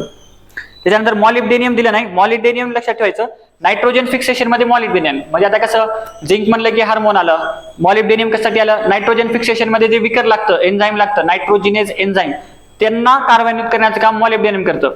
त्याच्यानंतर आणखीन कोणतं सांगितलं मी, MG सांगितलं. मॅग्नेशियम काय आहे, फोटोसिंथेसिस मध्ये क्लोरोफिल मध्ये लागतं. परत फेरस सुद्धा फोटोसिंथेसिस क्लोरोफिल मध्ये लागतं. बाकी नायट्रोजन कशासाठी लागतं, तर अमायनो ऍसिड प्रोटीन्स मध्ये असतं. मग परत फॉस्फरस कुठं असतं, ATP मध्ये असतं. तर असं प्रत्येकाचं एक की फंक्शन लक्षात ठेवायचं, म्हणजे जोड्या लावायला जर विचारलं तर. आणि जसं के सांगितलं मी बाष्पीभवनामध्ये. ठीक आहे, तर असं कॉपर कशामध्ये लागतं, सेल डिव्हिजन साठी लागतं. कॉपर सेल डिव्हिजन म्हणजे पेशी विभाजनामध्ये कॉपर लागतं. तर ठीक आहे, हे पाठ करायचा भाग आहे. फक्त एक जस्ट तुम्हाला जिस्ट दिला की अंदाजा येवा तुम्हाला काय आणि आयोग काय प्रश्न विचारतं, तर त्याचं फंक्शन आणि त्याची कमतरता झाल्यानंतर कोणता रोग होतो. ठीक आहे, पुढे जाऊया. त्याच्यानंतर आता nitrogen fixation, biological nitrogen fixation. बघा, नायट्रोजन फिक्सेशन म्हणजे काय, की जर नायट्रोजनचं रूपांतर करायचं, कशामध्ये रूपांतर करायचं आणि का करायचं, तर वनस्पती काय करतात, वनस्पतींना कशाची गरज आहे, नायट्रोजनची गरज आहे. वेगवेगळ्या त्यांच्या म्हणजे अमायनो ऍसिड मध्ये वगैरे नायट्रोजन आहे, मग त्यांना नायट्रोजन पाहिजे. मग तो नायट्रोजन जो असतो, आता नायट्रोजन म्हणजे काय बघा, N2 म्हणजेच काय, N ट्रिपल बॉन्ड N. वनस्पती आता हा ट्रिपल बॉन्ड असल्यामुळं वनस्पतींना नायट्रोजन डायरेक्ट घेता येत नाही, कारण हा N ट्रिपल बॉन्ड N आहे ना, तर हा ब्रेक करणं किंवा हा डायरेक्ट घेणं शक्य होत नाही. म्हणून काय करायचं, वनस्पतींना याचं रूपांतर NH3 मध्ये करायचं. इथं काय असणार, N single bond H single bond H single bond H. म्हणजे हा थोडासा कॉम्प्लेक्स आहे. ठीक आहे, तर ह्या कॉम्प्लेक्स वनस्पतींना घेता येत नाही, म्हणून त्याचं रूपांतर साधा म्हणजे NH3 मध्ये करायचं. ह्याच्यासाठी नायट्रोजन फिक्सेशन असतं. म्हणून नायट्रोजन फिक्सेशन म्हणजे काय, वातावरणातल्या N2 चं रूपांतर काय करायचं, NH3 मध्ये करणं, म्हणजे नायट्रोजन फिक्सेशन होय. ठीक आहे, ठीक आहे. मग आता नायट्रोजन फिक्सेशन करण्यासाठी काय करतात, तर वेगवेगळे बॅक्टेरिया लागतात. ठीक आहे, बघा इथे दाखवलंय N2 सोबत हे H+ वगैरे वगैरे वगैरे, आणि इथे शेवटी काय बनते, NH3 बनत आहे. ठीक आहे, हा मग हा जो अमोनिया आहे तो हा अमोनिया परत ह्या अमोनियाचं रूपांतर कशामध्ये होतं, NO3- मध्ये होतं. आणि मग वनस्पतींना नायट्रोजन जो आहे तो कोणत्या फॉर्म मध्ये भेटतो हे लक्षात ठेवायचं. आयोग याच्यावर प्रश्न विचारतं, वनस्पती नायट्रोजन कोणत्या फॉर्म मध्ये घेतात, तर वनस्पती नायट्रोजन नायट्रेट फॉर्म मध्ये घेतात, त्याला म्हणायचं NO3-. किंवा फॉस्फरस कोणत्या फॉर्म मध्ये घेतात, तर फॉस्फेट फॉर्म मध्ये घेतात. ठीक आहे, आणि आयोगाने प्रश्न म्हणजे अगोदर तो प्रश्न विचारलेला आहे, त्याच्यामुळे ते माहिती ठेवायचं. ठीक आहे, आता बघा इथे दाखवले, हा वातावरणातला N2 आहे, हा वातावरणातला N2 आहे. हा वातावरणातल्या N2 चं रूपांतर बघा, या वातावरणातल्या N2 चं रूपांतर नायट्रोजन फिक्सिंग बॅक्टेरिया जे आहेत जे कुठं असतात, रूट्स मध्ये असतात. म्हणजे वनस्पतीच्या मुळामध्ये नायट्रोजन फिक्सेशन करणारे बॅक्टेरिया असतात. तर त्या बॅक्टेरियाद्वारे ह्याचं रूपांतर NH3 मध्ये होतं.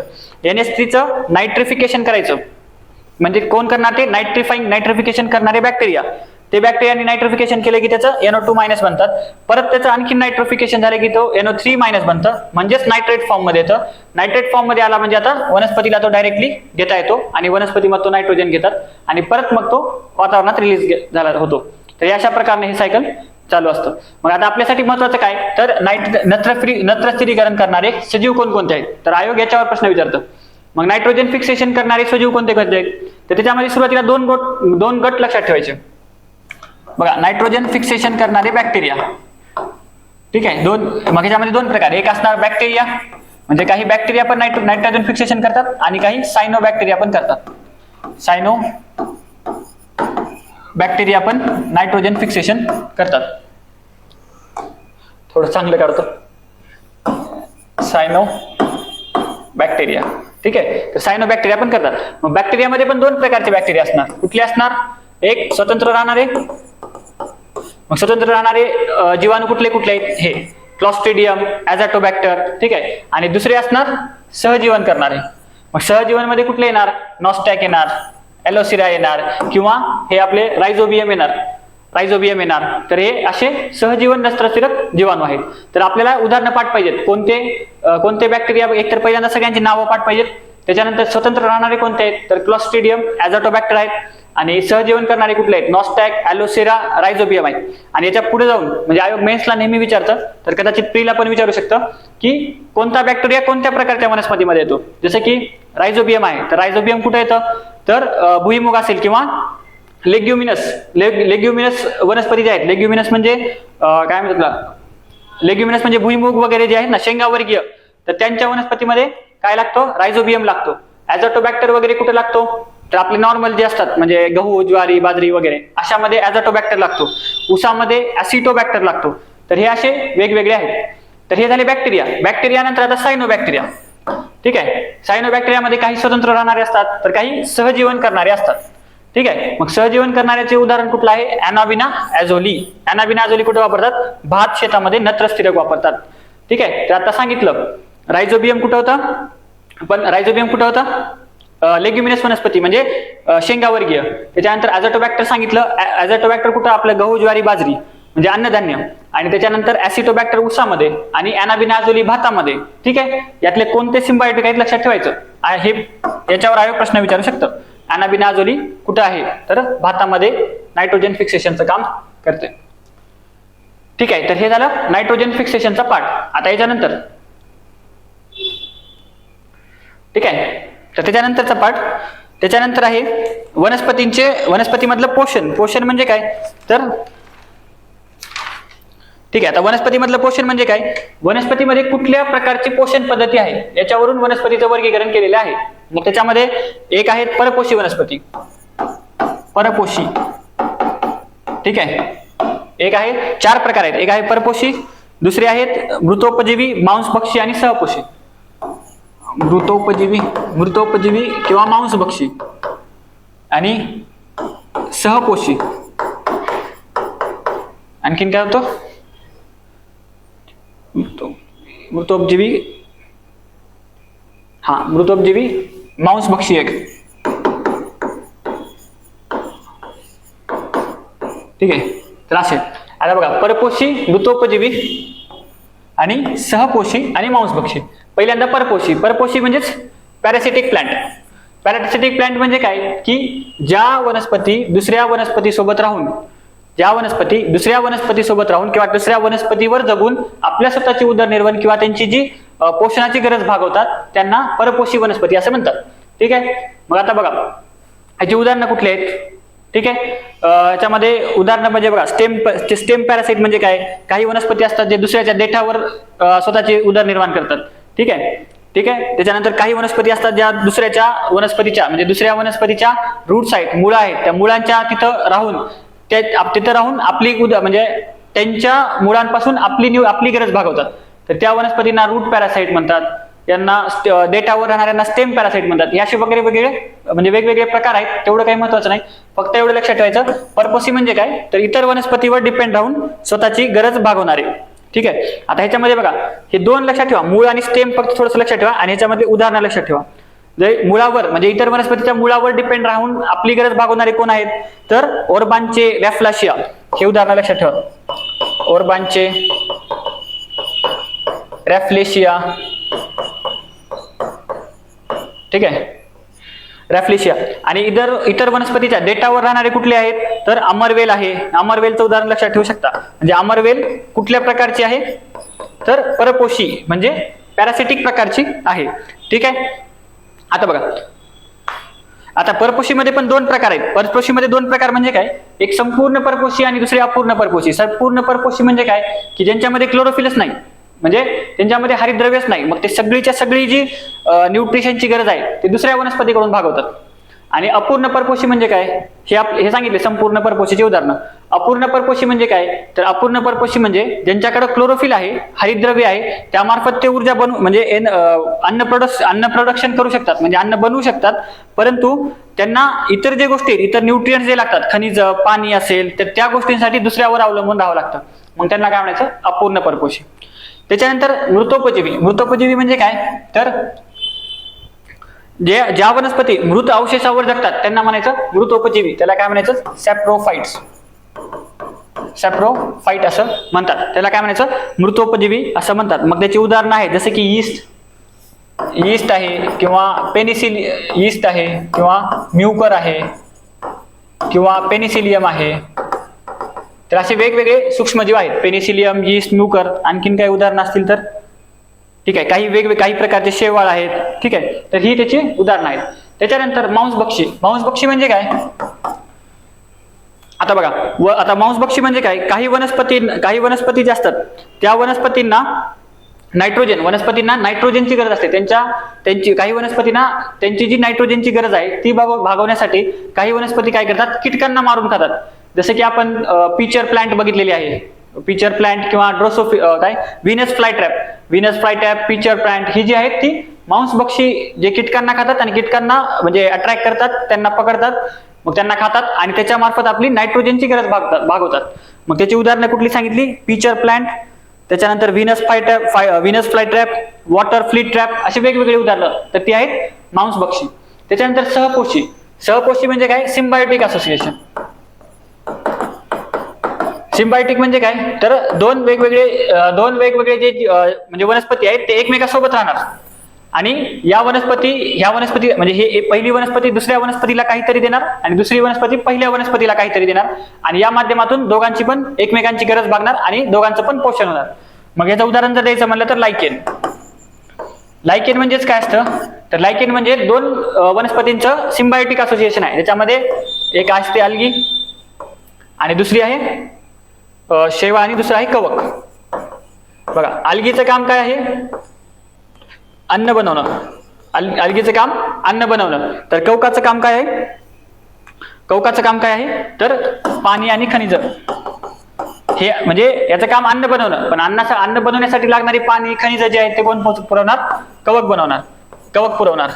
आणि कवकाला काय भेटणार त्या बदल्यात, यांनी बनवलेलं अन्न कवकाला भेटणार. तर असं सिम्बायोटिक असोसिएशन. ठीक आहे. हा, आता या शेवाळ घटकाला काय म्हणतात, फायकोबायटंट म्हणतात आणि या घटकाला मायकोबायटंट म्हणतात. ठीक आहे. तर अशा प्रकारचं वनस्पतीमधलं पोषण. तर आता हे दाखवले सॅप्रोफायटिक प्लांट म्हणजे काय, की ज्यांच्याकडे स्वतःचा क्लोरोफिल नाही आणि ते त्यांचं अन्न जे आहे ते काय करणार, डेड मॅटर आहेत, म्हणजे इतर जे जसं आपले डिकम्पोजर असतात ना, पण ते बॅक्टेरिया असतात, तशाच वनस्पती पण आहेत ज्या डिकम्पोजर काय करतात, मृतजीवींना मारून त्यांना डिकम्पोज करतात किंवा विघटन करतात. तसं इथं प्लांट काय, की मृत अवशेषावर स्वतः जगतात. ठीक आहे, त्यांना सॅप्रोफाइट म्हणायचं. मग त्याच्यामध्ये काय काही उदाहरणं त्यांनी दिलेली आहेत. हे बघा, बुरशी. ठीक आहे. तर याची वेगवेगळी उदाहरणं दिलेली आहेत. त्याच्यामध्ये बघा, ब्रेड माउल्ड दिलेलं आहे, म्हणजे आपलं ब्रेडवर जे बुरशी येते ती बुरशी दिलेली आहे. मशरूम उदाहरण दिलेलं आहे.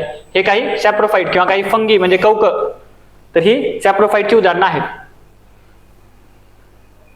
हा, आता हे बघा, हे काय आहे, मांसभक्षीची उदाहरणं आहेत. म्हणजे हे काय केलं, व्हीनस फ्लायट्रॅप, हे असं कीटकाला पकडलेलं आहे आणि ते कीटकाला ते खाऊन त्याच्या मार्फत नायट्रोजनची गरज भागवतात. त्यांना काय म्हणायचं, व्हीनस फ्लायट्रॅप. ठीक आहे. सिम्बायोटिक म्हणजे काय, बघा, सिम्बायोटिक म्हणजे काय होतं, बघा, सिम्बायोटिक आणि पॅरासाइट हे दोन याच्यामध्ये फरक आहे. सिम्बायोटिक मध्ये काय, दोघाला म्युच्युअली बेनिफिशियल, म्हणजे काय, एकाचा फायदा म्हणजे एकमेकांचा फायदा दोघाला पण होतो. ठीक आहे. त्याच्यामध्ये कुणाला नुकसान होत नाही, म्हणजे एकमेकाचा फायदाच होतो, एकामुळे दुसऱ्याचं नुकसान मात्र होत नाही. पण पॅरासाइट मध्ये काय असतात, तर एक जो आहे तो दुसऱ्याच्या जीवावर जगतो, म्हणजे त्याला नुकसान करून आपली गरज भागवतो, ते असतात पॅरासाइट. म्हणजे इथं एकाचा फायदा होतो, एकाचं नुकसान होतं. इथं मात्र दोघं जण एकमेकांचा फायदा करून घेऊन आपल्या गरजा भागवतात, कोणीच कुणाला नुकसान देत नाही, ते म्हणजे सिम्बायोटिक. सिम्बायोटिकचं आपण उदाहरण बघितलं लायकेन आणि पॅरासाइटचं आपण बघितलं होतं अमरवेल. ठीक आहे. आता फोटोसिंथेसिस बघूया. आता वनस्पतीमधील अन्न निर्मिती, फोटोसिंथेसिस आणि रेस्पिरेशन हे दोन पार्ट महत्वाचे आहेत. ठीक आहे. आता वनस्पतीमध्ये बघूया फोटोसिंथेसिस.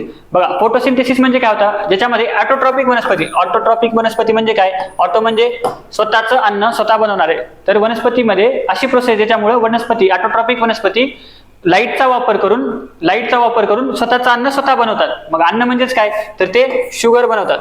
ठीक आहे, शुगर बनवतात आणि ऑक्सिजन गॅस बनवतात.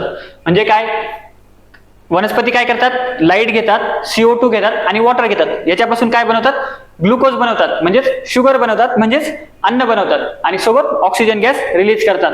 तर याला काय म्हणायचं, फोटोसिंथेसिस, ज्याच्यामध्ये स्वतःचं अन्न स्वतः बनवतात. कशाचा वापर करून, लाईट, कार्बन डायऑक्साईड आणि वॉटरचा वापर करून. मग फोटोसिंथेसिस कुठं होतं, प्लांट्स मध्ये होतं, अल्गी मध्ये होतं आणि काही प्रोकोरिएट्स मध्ये होतं. फंगी मध्ये होतं का, नाही. अॅनिमल्स मध्ये होतं का, नाही. ठीक आहे. मग त्याच्यामध्ये दोन बघा, ठीक आहे. आता बघा ही काय आहे, ही बघा आता फोटोसिंथेसिस ही कशा प्रकारची रिॲक्शन आहे, तर ही एंडोथर्मिक रिॲक्शन आहे. एंडोथर्मिक रिॲक्शन आहे. एंडोथर्मिक रिॲक्शन म्हणजे काय, तर एंडोथर्मिक रिॲक्शन मध्ये काय होतं, एनर्जी घेतली जाते आणि इथं आपण काय करतोय, लाईट एनर्जी घेतोय ना. लाईट एनर्जी घेऊनच तर लाईट एनर्जी घेतल्यामुळेच तर शुगर मध्ये रूपांतर होते.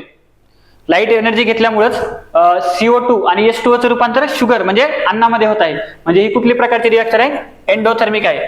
या उलट आपली जी रेस्पिरेशन असतं, रेस्पिरेशन मध्ये काय असतं, ऑक्सिजनचा वापर करून त्या ग्लुकोज पासून ऑक्सिजनचा वापर करून ग्लुकोजमध्ये ऑक्सिजन मिसळायचं आणि त्याच्यापासून एनर्जी रिलीज करायचं, म्हणजे ATP बनवायचं. ती काय असते, एक्झोथर्मिक. पण फोटोसिंथेसिस काय आहे, एंडोथर्मिक.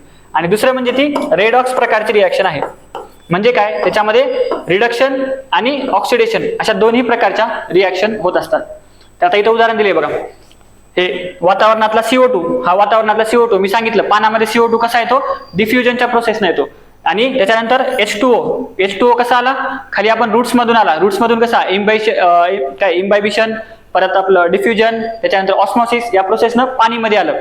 तर ही CO2 प्लस पाणी आणि ही एनर्जी, ही लाईट एनर्जी असल्यामुळे याला काय म्हणलं आपण, एंडोथर्मिक रिॲक्शन म्हणलं. या दोन्ही मिळून काय होतात, C6H12O6 म्हणजेच ग्लुकोज, म्हणजेच शुगर, म्हणजेच अन्न. आणि काय रिलीज होतं, 6O2 रिलीज होतो. तर ही फोटोसिंथेसिसची रिॲक्शन आहे. आता बघा, मग आता फोटोसिंथेसिस मध्ये काय आहे, 3 मेजर इव्हेंट होतात. 3 मोठ्या म्हणजे महत्वाच्या घटना आहेत. मग 3 महत्वाच्या घटनामध्ये काय, तर पहिली घटना सनलाईट, म्हणजे काय म्हणतात, सूर्यप्रकाशाचा वापर करून त्याचं रूपांतर केमिकल एनर्जी, म्हणजे सूर्याची जी एनर्जी आहे, ऊर्जा आहे, त्याचं रूपांतर म्हणजे प्रकाश ऊर्जेचं रूपांतर केमिकल म्हणजे रासायनिक ऊर्जेमध्ये करणं. त्याच्यानंतर पाण्याचं स्प्लिटिंग करणं, म्हणजे इथं बघा H2O पासून 6O2, H2O एडिट कर, ठीक आहे, H2O पासून 6O2. तर याच्यामध्ये बघा 12H2O जे होतं, 12H2O मधून काय झालं, हायड्रोजन रिमूव्ह झाला. आणि हायड्रोजन रिमूव्ह झाला तर काय झालं, त्याचं रूपांतर 6O2 मध्ये झालं. म्हणजे इथून काय झालं, रिमूव्हल ऑफ हायड्रोजन गेला. म्हणजे ही कुठली रिॲक्शन आहे, ऑक्सिडेशन. काय लक्षात ठेवायचं, म्हणजे 12H2O मधले हायड्रोजन गेला, हायड्रोजन गेला आणि हायड्रोजन जाऊन त्याचं रूपांतर काय झालं, 6O2 मध्ये. म्हणजे हायड्रोजन गेल्यामुळे याला काय म्हणायचं, तर याला म्हणायचं ऑक्सिडेशन रिॲक्शन. त्याच्यानंतर आता CO2 बघा, CO2 मध्ये काय झालं, हायड्रोजन ऍड झाला ना. CO2 चं रूपांतर काय झालं, ग्लुकोज मध्ये झालं. आणि याच्यामध्ये काय झालं, हायड्रोजन ऍड झाला. हायड्रोजन ऍड होणं किंवा ऑक्सिजन निघून जाणं म्हणजे काय झालं, तर हे रिडक्शन आहे. म्हणजे आता आयोग प्रश्न काय विचारेल तुम्हाला, फोटोसिंथेसिस मध्ये CO2 चं रिडक्शन होतं किंवा फोटोसिंथेसिस मध्ये H2O चं ऑक्सिडेशन होतं, किंवा आयोग याला अल्टरनेट करू शकतं. तर काय सांगायचं, फोटोसिंथेसिस मध्ये काय होतं, CO2 चं रिडक्शन होतं आणि H2O चं ऑक्सिडेशन होतं. तर हे लक्षात ठेवायचं, ठीक आहे. आणि याचा परिणाम होऊन काय होतं, याचा परिणाम मधून 6H2O हा बाय प्रोडक्ट बनतो. म्हणजे हे 2 मेन प्रोडक्ट आहेत, 6CO2 plus 12H2O gives C6H12O6 म्हणजे ग्लुकोज प्लस 6O2 आणि 6H2O हे काय आहे, बाय प्रोडक्ट आहे. आणि हे जातं तुमचं पाणी बाष्पीभवनामध्ये जातं. हे पाणी बाष्पीभवनाने बाहेर टाकलं जातं, ठीक आहे. तर अशा पद्धतीनं शुगर बनलं आणि ऑक्सिजन बनला, ठीक आहे. हा, तर आता बघा, आता याच्यामध्ये काय होतं, पहिल्यांदा हे H2O जे दाखवले ना, हे H2O चं स्प्लिटिंग होऊन म्हणजे त्याचे तुकडे पडून ऑक्सिजन बाहेर पडतो, म्हणजे हायड्रोजन निघून जातो आणि त्याचं रूपांतर ऑक्सिजन मध्ये होणं. मग हे जे होतं हे कशामध्ये होतं, सूर्यप्रकाशाच्या ह्याच्यामध्ये होतं, सूर्यप्रकाशाच्या उपस्थितीमध्ये किंवा हे करण्यासाठी, हे बॉन्ड तोडण्यासाठी सूर्यप्रकाशाची गरज आहे. म्हणून ही कशी रिॲक्शन असते? लाईट रिॲक्शन असते. लाईट रिॲक्शन किंवा फोटोकेमिकल रिॲक्शन असते. तर दुसरी जी रिॲक्शन आहे, CO2चं रूपांतर ग्लुकोज मध्ये व्हायचं असेल तर इथं सूर्यप्रकाशाची गरज नाही. मग ही रिॲक्शन जी आहे ती डार्क रिॲक्शन आहे. डार्क रिॲक्शन किंवा हिल रिॲक्शन असं त्याला म्हणतात. डार्क रिॲक्शन किंवा हिल रिॲक्शन असं म्हणतात. ठीक आहे, किंवा हिल रिॲक्शन. ठीक आहे, आता बघा सुरुवातीला काय होतं, आता वनस्पतीच्या फोटोसिंथेसिस जे आहे ते कुठं होतं?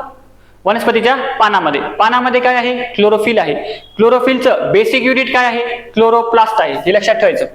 म्हणजे फोटोसिंथेसिसचं स्ट्रक्चरल आणि फंक्शनल युनिट किंवा कार्यात्मक आणि रचनात्मक एकक कोणता आहे? क्लोरोप्लास्ट आहे. हा तुमचा क्वेश्चन आहे.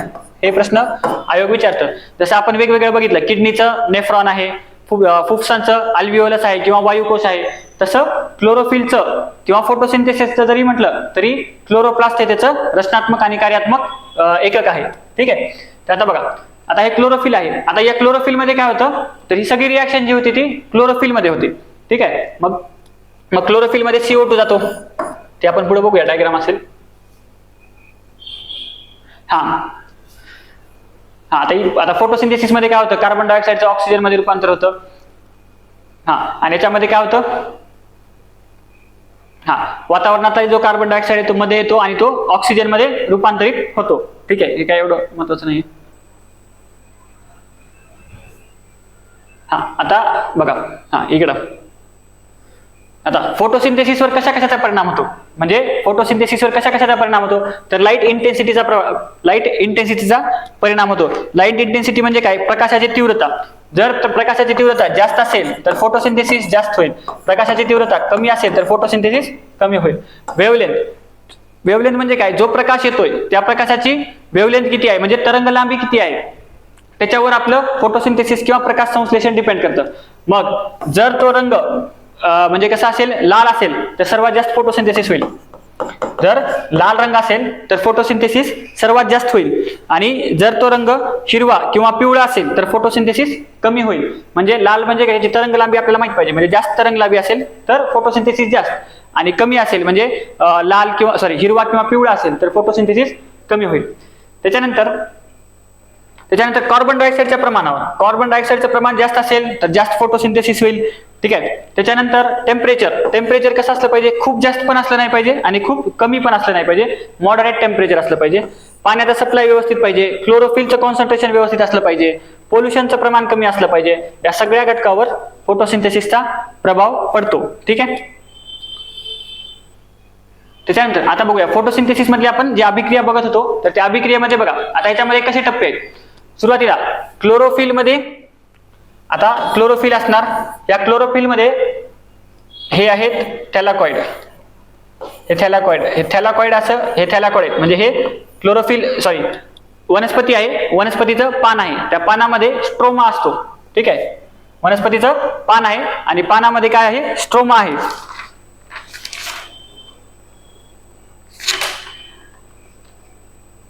ठीक आहे, आता बघा हे वनस्पतीचं पान आहे, पानामध्ये क्लोरोफिल आहे, क्लोरोफिल मध्ये क्लोरोप्लास्ट आहे, क्लोरोप्लास्ट मध्ये स्ट्रोमा आहे. म्हणजे मी आधी जे सांगितलं स्ट्रोमा ते सिक्वेन्शियली सांगतो. पान आहे, पानामध्ये क्लोरोफिल आहे, क्लोरोफिलचं एकक आहे क्लोरोप्लास्ट. त्या क्लोरोप्लास्ट मध्ये हे जो भाग आहे तो स्ट्रोमा आहे. आणि अशा चकत्या असल्यासारख्या या चकत्या ज्या आहेत यांना थॅलाकॉइड म्हणतात. आणि ह्या थॅलाकॉइडचे अशा चकत्यात म्हणजे हे एकावर एक ठेवलं तर ही जी रचना बनते ह्याला ग्रॅना म्हणतात. तर ह्या 2-3 गोष्टी लक्षात ठेवायच्या. आणि हे जो स्ट्रोमा आहे, स्ट्रोमा काय असतो, जसं बघा आपण पेशीमध्ये, सेलमध्ये आपण सायटोप्लाझम बघितलं. म्हणजे सेल आहे, त्या सेलला मेम्ब्रेन आहे आणि त्याच्यामध्ये असं पाण्यासारखा घटक आहे आणि त्या पाण्यासारख्या घटकामध्ये वेगवेगळे ऑर्गन आहेत. न्यूक्लियस आहे, तुमचा मायटोकॉन्ड्रिया आहे, तर ते सगळे आहेत. आणि त्याच्या बाजूला जे पाण्याचा घटक आहे त्याला आपण सायटोप्लाझम म्हटलं. तसंच क्लोरोप्लास्ट मध्ये जो तसा घटक आहे त्या घटकाला स्ट्रोमा असे म्हणतात. तर इथं सगळ्या रिएक्शन वगैरे होतात. मग या स्ट्रोमामध्ये हे स्ट्रोमा, आणि इथं मग थॅलाकॉइड असणार, इथं परत अजून असेच थॅलाकॉइडची रचना असणार. ठीक आहे, आणि मग इथं काहीतरी असणार, आणि या सगळ्यामध्ये जी रिकामी जागा आहे ती सगळी काय आहे, स्ट्रोमा आहे.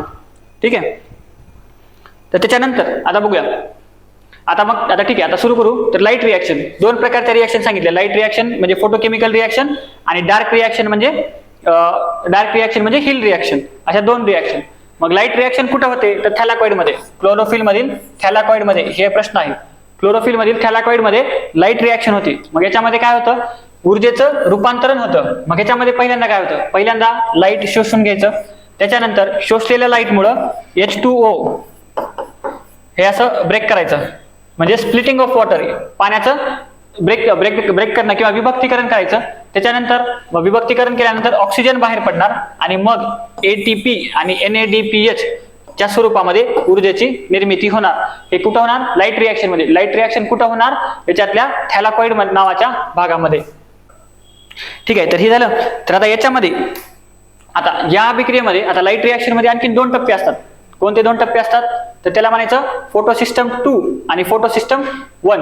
ठीक आहे, फोटोसिस्टम हे दिले, हे जे PS दिले नाही, हे तुमची वेव्हलेंथ आहे.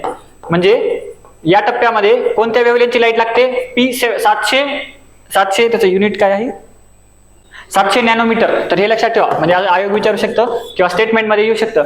तर याला P700 असं म्हणतात, कारण 700 नॅनोमीटर वेव्हलेंथची लाईट इथं वापरली जाते. ठीक आहे, मग PS2 मध्ये काय होतं?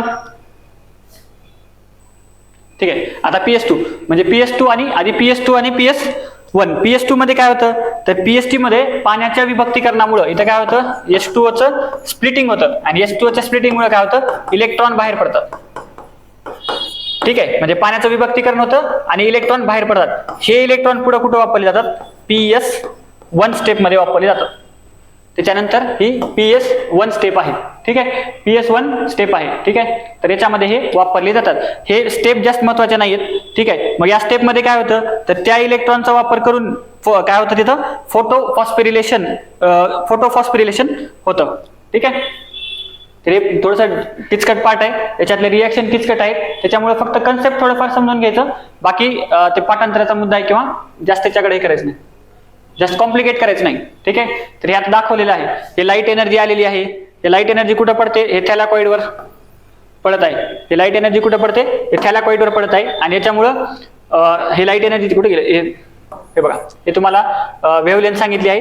हे राईट एनर्जी पडत आहे आणि त्याच्यामध्ये इथून परत पाणी घेतलेलं आहे आणि यांचं रूपांतर तुम्हाला परत दाखवलेलं आहे. आणि इथे काय होतं? इलेक्ट्रॉन्स ह्याच्यामध्ये पहिल्या टेपमध्ये म्हणजे फोटोसिस्टम 2 मध्ये इलेक्ट्रॉन्स रिलीज होतात आणि हे इलेक्ट्रॉन्स पुढच्या स्टेपमध्ये वापरले जातात आणि त्याच्यामध्ये पण परत इलेक्ट्रॉन रिलीज होत आहेत. आणि शेवटी अल्टिमेट या सेकंड स्टेपमध्ये काय बनतंय?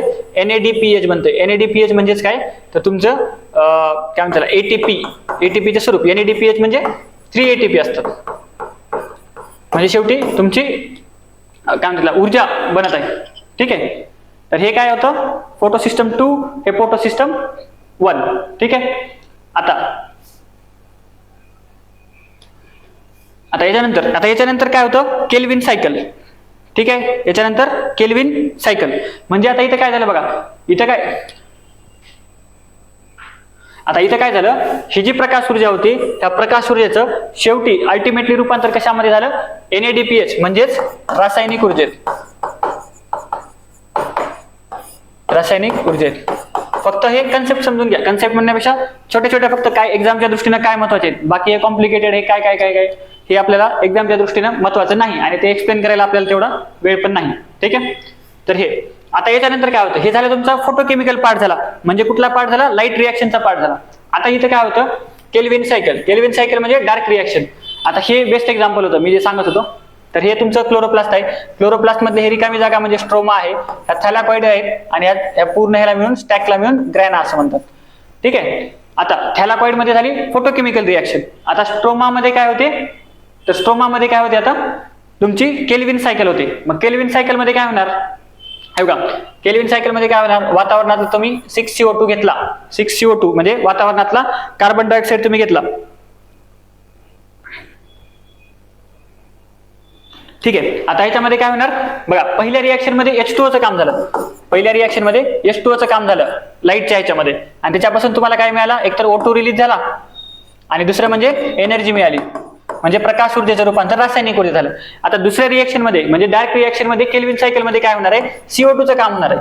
मग बघा CO2 सोबत काय असतो, हा रुबिस्को नावाचा एन्झाईम. वनस्पतीमध्ये सर्वात जास्त प्रमाणात आढळणारा एन्झाईम जो आहे तो कुठला आहे, तो रुबिस्को आहे. तर हा रुबिस्को CO2 सोबत रुबिस्को. तर असं याच्यामध्ये 3 टप्पे आहेत. 3 टप्प्यावर वेगवेगळे म्हणजे प्रोडक्ट्स बनतात. तर हे तुम्हाला म्हणजे जर पुढचा तुमचा चांगला अभ्यास असेल तर तुम्ही हे पाठ करू शकता, कारण ह्याच्यावर आयोग प्रश्न विचारतो. पण फोटोसिंथेसिस आणि रेस्पिरेशनवरचे जे प्रश्न आहेत ते आपण अवघड कॅटेगरीमध्ये टाकतो, म्हणजे थोडंसं आउट ऑफ द बॉक्स असल्यासारखं किंवा खूप अवघड कॅटेगरीमधले आहेत.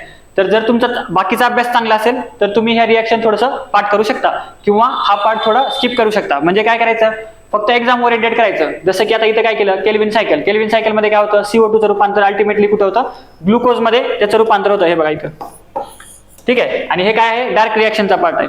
पहिला पार्ट कोणता होता, लाईट रिॲक्शन किंवा फोटोकेमिकल रिॲक्शनचा. त्याच्यामध्ये काय झालं, H2O चं रूपांतर O2 मध्ये झालं, ठीक आहे. आणि ते कुठं झालं, थॅलाकॉइड मध्ये. मग हे जे प्रश्न आहेत, थॅलाकॉइड मध्ये पहिले रिॲक्शन होते, स्ट्रोमा मध्ये दुसरी रिॲक्शन होते. हे असे जे छोटे छोटे पॉईंट्स आहेत तेवढे करायचे.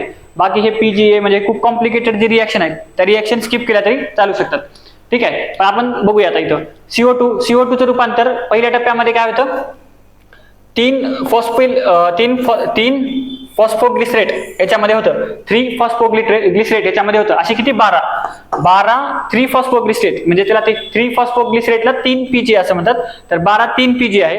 त्यांचं रूपांतर पुढं होत आणि मग शेवटी पुढं त्यांचं रूपांतर, त्याच्यापैकी काही जे असतात त्या त्याच्यामधल्या काहींचं रूपांतर ग्लिसराल्डिहाइड मध्ये होतं आणि शेवटी काही त्या ग्लिसराल्डिहाइडचं रूपांतर ग्लुकोज मध्ये होतं. म्हणजे अल्टिमेट प्रोडक्ट तुम्हाला ग्लुकोज मध्ये होतं. म्हणजे बघा 12 आहेत, त्या 12 मधल्या 2चं रूपांतर इकडे होतं आणि उरलेले 10 जे आहेत ते परत इकडे जातात आणि रुबिस्कोला बनवतात. आणि हा रुबिस्को परत वापरला जातो. म्हणजे काय, CO2चं रूपांतर 3 PGAचं रूपांतर इथं 12 G3P मध्ये होतं. त्या G3P चं रूपांतर परत शेवटी ग्लुकोज मध्ये होतं. पण ह्याच्यापैकी काही पार्टचं रूपांतर G3P मध्ये होतं, काही G3P चं रूपांतर परत रुबिस्को मध्ये होतं. मग त्या रुबिस्को परत इकडे वापरला जातो. या सायकल कंटिन्यू राहतं. फक्त त्याच्यातले 3 स्टेज लक्षात ठेवा. पहिलं कार्बन फिक्सेशन, म्हणजे काय होतं, CO2चं रूपांतर 3 PGA.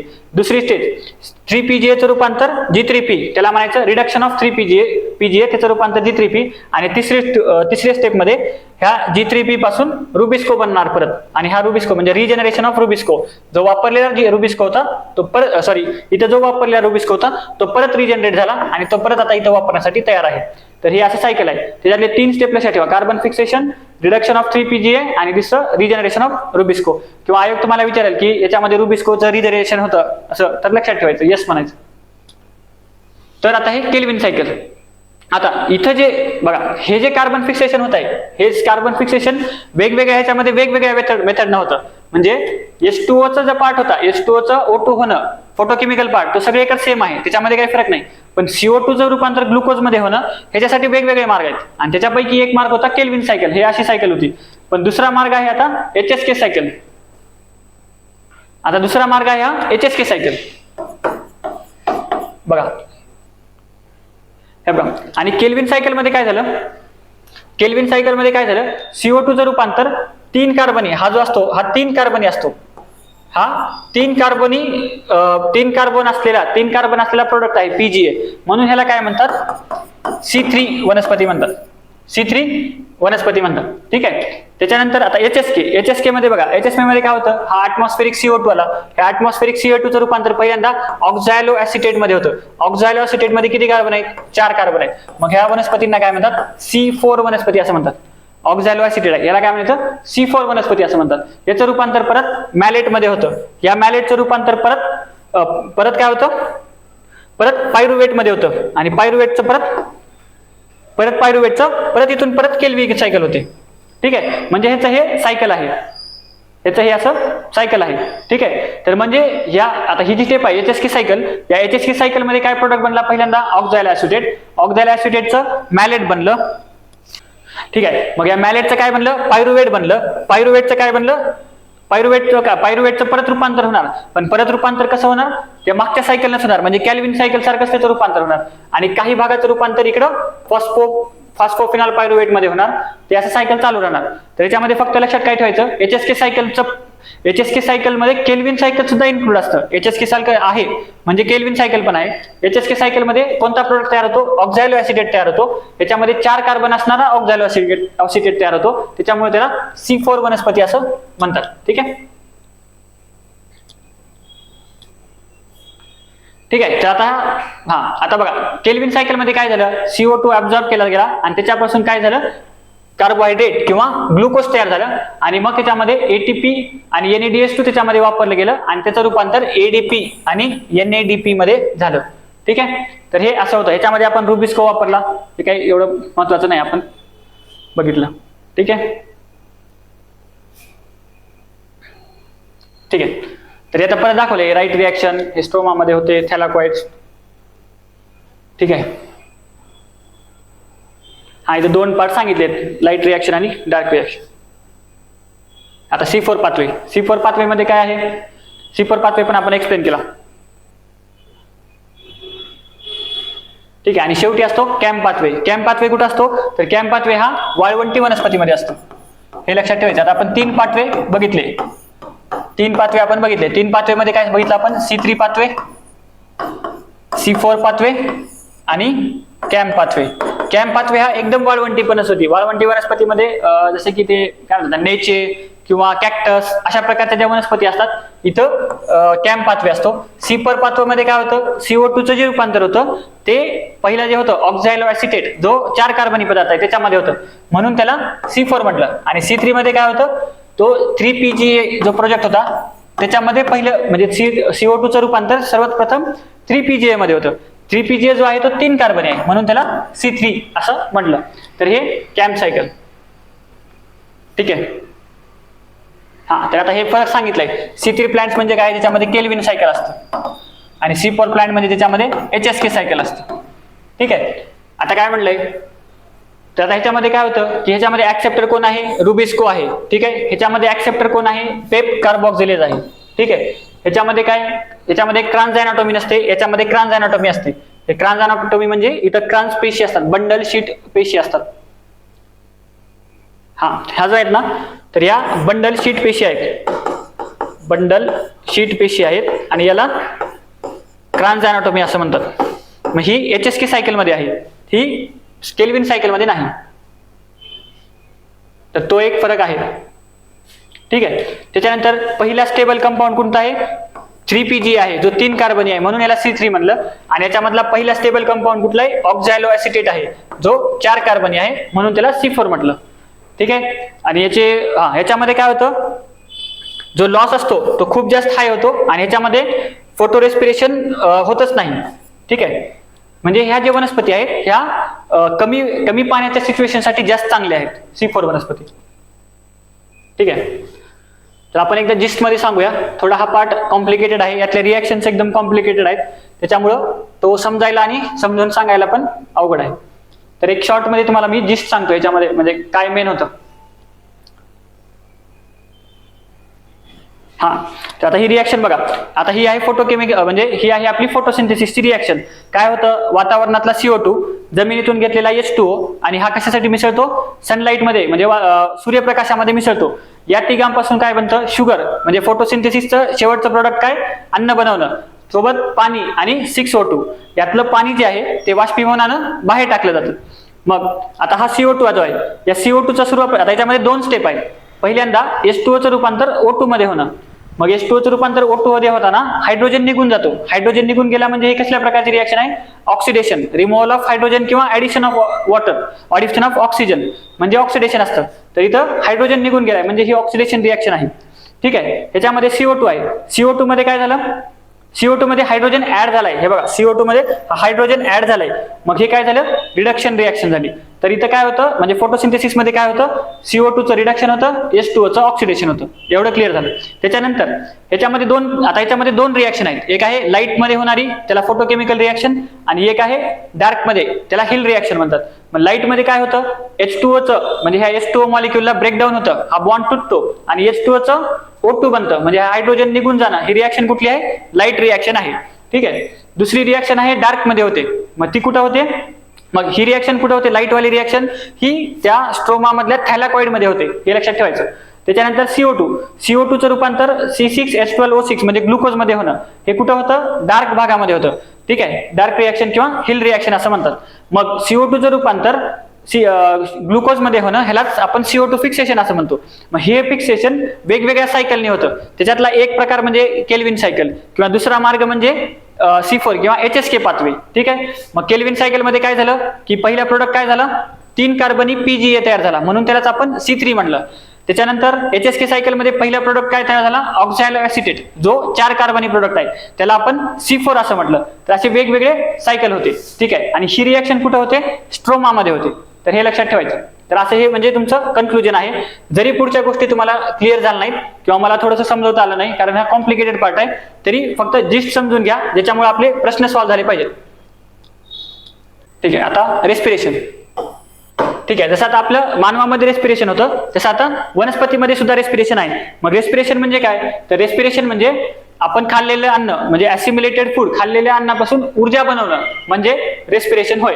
आता इथं काय होतं? ग्लुकोज म्हणजे आपलं अन्न आहे, त्याच्यासोबत जेव्हा 6O2 बनतात तेव्हा 6CO2 H2O आणि प्लस ऊर्जा रिलीज होते. ठीक आहे, मग आता ही रिॲक्शन कशी आहे? ऊर्जा रिलीज होते, याचा अर्थ ही रिॲक्शन एक्झोथर्मिक आहे.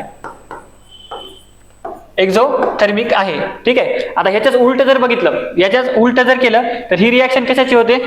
फोटोसिंथेसिसची होते. हीच रिॲक्शन उलटी फोटोसिंथेसिसची होती. ठीक आहे, ठीक आहे. तर हे झालं रेस्पिरेशन. मग आता रेस्पिरेशनचे 2 प्रकार आहेत. एक असतं एरोबिक रेस्पिरेशन, दुसरं आहे एनारोबिक. एनारोबिक मध्ये ऑक्सिजनची गरज नाही आणि इथं ऑक्सिजनची गरज असते. ठीक आहे, आता एरोबिक रेस्पिरेशन जे असतं, ते एरोबिक रेस्पिरेशन मध्ये 3 टाईप म्हणजे 3 टप्पे असतात. तर पहिला टप्पा काय आहे? ग्लायकोलायसिस, दुसरा टप्पा क्रेब्स सायकल आणि तिसरा आहे इलेक्ट्रॉन ट्रान्सपोर्ट सिस्टम. फोटोसिंथेसिस सारखाच हा पण भाग खूप कॉम्प्लिकेटेड आहे, म्हणजे याच्यामध्ये खूप सारे रिॲक्शन्स आहेत. तर आपण एक ओव्हरव्ह्यू घेऊया, जेवढं समजतं तेवढं ग्रास्प करण्याचा प्रयत्न करा. ठीक आहे, तर आता बघा, पहिला टप्पा आहे ग्लायकोलायसिस. ग्लायकोलायसिस म्हणजे काय? ग्लायको म्हणजे ग्लुकोज, लायसिस म्हणजे ब्रेकडाऊन करणं, म्हणजे त्याला तुकडे करणं, विघटन करणं. म्हणजे ग्लायकोलायसिस मध्ये काय होतं? ग्लुकोजचं विघटन होतं. मग ग्लायकोलायसिस मध्ये काय होतं? ग्लुकोजचं, ज्याच्यामध्ये ग्लुकोज मध्ये किती कार्बन आहेत? 6 कार्बन आहेत. तर त्याचं विघटन कशामध्ये होतं? पायरुविक ऍसिड मध्ये होतं. पायरुविक ऍसिड मध्ये किती कार्बन आहेत? तर 3 कार्बन आहेत. म्हणजे 6 कार्बन असणारा ग्लुकोज 3 कार्बन असणाऱ्या पायरुविक ऍसिड मध्ये त्याचं रूपांतर होतं. कशाचा पण त्याच्यामध्ये काय आहे? ऑक्सिजनची गरज नाही. म्हणजे ऑक्सिजन न वापरता 6 कार्बन असणाऱ्या ग्लुकोजचं रूपांतर 3 कार्बन असणाऱ्या पायरुविक ऍसिड मध्ये होतं. त्याला म्हणायचं ग्लायकोलायसिस. ठीक आहे, ठीक आहे. तर हे कुठं होतं? सायटोप्लाझम मध्ये. म्हणजे तुमचा क्वेश्चन काय हा आहे? सायटोप्लाझम मध्ये होतं. दुसरं काय आहे? ग्लायकोलायसिस मध्ये ऑक्सिजन वापरला जात नाही. म्हणजे हे कशी रिॲक्शन आहे? एनारोबिक रिॲक्शन आहे. ठीक आहे, ठीक आहे. आणि हा कुठल्याही रेस्पिरेशन म्हणजे ग्लायकोलायसिस हा जो आहे तो एकदम बेसिक टप्पा आहे. जरी म्हणजे ते एरोबिक असो किंवा एनारोबिक रेस्पिरेशन असो, त्याच्यामध्ये ग्लायकोलायसिस हे होणारच. पहिला टप्पा हा आहे. मग एरोबिक जर एनारोबिक असेल तर ती रिॲक्शन इथंच थांबणार. म्हणजे याच्या पुढे जर त्याला ऑक्सिजन म्हणजे एनारोबिक असेल तर इथंच थांबणार. पण जर एरोबिक असेल म्हणजे आपण जर याला ऑक्सिजन दिलं तर याच्यानंतर याच्या पुढचे टप्पे घडून येणार. म्हणजे क्रेब्स सायकल, TCA सायकल, ते सायकल नंतर घडून येणार. ठीक आहे, आणि जर ऑक्सिजन नाही दिलं तर काय होणार? मग याचं फर्मेंटेशन होणार. ठीक आहे, तर आता बघा, आता ग्लायकोलायसिस मध्ये काय झालं? हे ग्लुकोज होतं, ग्लुकोज मध्ये हेक्झोकायनेस टाकलं, ते ग्लुकोज 6 फॉस्फेट बनलं, त्याचं रूपांतर परत फ्रुक्टोज 6 फॉस्फेट टाकलं. आता हे खूप अवघड आहे, म्हणजे खूप पाठ करण्यासारखं आहे आणि ते समजायला पण खूप थोडंसं अवघड आहे. मागच्याच वर्षी आयोगानं हा प्रश्न इथं विचारला होता, इथं कुठेतरी विचारला होता की 6 फॉस्फेट आणि फ्रुक्टोज 6 फॉस्फेट, इथं कुठेतरी आयोगानं प्रश्न विचारला होता. तर हे तुम्हाला जेवढं लक्षात राहील तेवढं ट्राय करा. ठीक आहे, तर हे असं होतं आणि अल्टिमेटली काय होतं? ग्लुकोजचं रूपांतर पायरुवेट मध्ये होतं. आणि लक्षात ठेवायचं, ग्लायकोलायसिस मध्ये दोन्ही पण होतात. ऊर्जा पण वापरली जाते, म्हणजे ऊर्जा वापरली पण जाते आणि ऊर्जा रिलीज पण केली जाते. म्हणजे ऊर्जा रिलीज केली जाते म्हणजे किंवा बनवली पण जाते. म्हणजे ग्लायकोलायसिस मध्ये काही ठिकाणी ऊर्जा वापरावी लागते आणि काही ठिकाणी ऊर्जा रिलीज करावी लागते. तर ते तुम्हाला एकदा सांगतो. बघा, या टप्प्यामध्ये ऊर्जा लागते. या टप्प्यामध्ये बघा ATP जे आहे ते वापरले गेलेत आणि त्याच्यापासून ADP बनलेत. दुसऱ्या टप्प्यामध्ये पण ATP म्हणजे ऊर्जा वापरली आणि ADP बनले. परत त्याच्यानंतर बघा, आता इथं या टप्प्यामध्ये बघा, इथं काय झालं? ADP वापरलेत आणि इथं ATP तयार झालेत, म्हणजे इथं ऊर्जा तयार झाली. म्हणजे या टप्प्यामध्ये इथं ऊर्जा बनली. ठीक आहे. आणि या टप्प्यामध्ये ऊर्जा वापरली, इथं बघा इथं एटीपी वापरलेत, इथं एटीपी वापरलेत, एडीपी बनलं, एडीपी बनलं. इथं काय झालं, एटीपी तयार झालेत. परत आणखी नेमका इथं एटीपी तयार झालेत, ठीक आहे. इथं एटीपी तयार झालेत म्हणजे इथं पण ऊर्जा बनली. म्हणजे ग्लायकोलायसिस मध्ये ऊर्जा वापरली पण जाते आणि ऊर्जा परत बनली पण जाते, दोन्ही गोष्टी इथं घडतात, ठीक आहे. तर हे समजून घ्या रिएक्शन, ठीक आहे. आता त्याच्यानंतर क्रेब्स सायकल. आता बघा पहिल्यांदा झालं ग्लायकोलायसिस. ग्लायकोलायसिस नंतर जर आपण ऑक्सिजन दिला नाही तर त्याचं फर्मेंटेशन होणार आणि ते तिकडं म्हणजे तो वेगळा विषय होणार. पण जर आता ऑक्सिजन भेटलं तर त्याचं काय होणार, क्रेब्स सायकल होणार. क्रेब्स सायकललाच काय म्हणतात, टीसीए सायकल किंवा ऑर्गॅनिक ऍसिड सायकल असं म्हणतात. मग क्रेब्स सायकल परत त्याला आणखीन नाव आहे मायटोकॉन्ड्रियल रेस्पिरेशन, कारण हा मायटोकॉन्ड्रियामध्ये होतं म्हणून त्याला मायटोकॉन्ड्रियल रेस्पिरेशन पण म्हणतात किंवा त्याला ऑक्सिडेशन ऑफ पायरुवेट पण म्हणतात. कारण पहिल्या रिएक्शन मध्ये जो तुमचा ग्लुकोजचं रूपांतर पायरुविक ऍसिड मध्ये झालं होतं त्याचं परत ऑक्सिडेशन होणार, ठीक आहे. आणि त्याच्यानंतर ह्याला सिट्रिक ऍसिड सायकल पण म्हणतात. ते का म्हणतात ते सांगतो. आता बघा काय होतं, बघा जो आपल्याला पायरुविक ऍसिड बनला होता ग्लायकोलायसिस मध्ये आपल्याला ग्लुकोज पासून पायरुविक ऍसिड भेटला, त्याच्यानंतर आता होणार आहे क्रेब्स सायकल. पण क्रेब्स सायकलच्या अगोदर काय होतं, या पायरुविक ऍसिडचं एका इंटरमिडिएट म्हणजे संक्रमणीय पदार्थामध्ये रूपांतर होतं आणि त्या पदार्थाचं नाव आहे ऍसिटिल को एन्झाईम, ऍसिटिल को ए असं म्हणतात.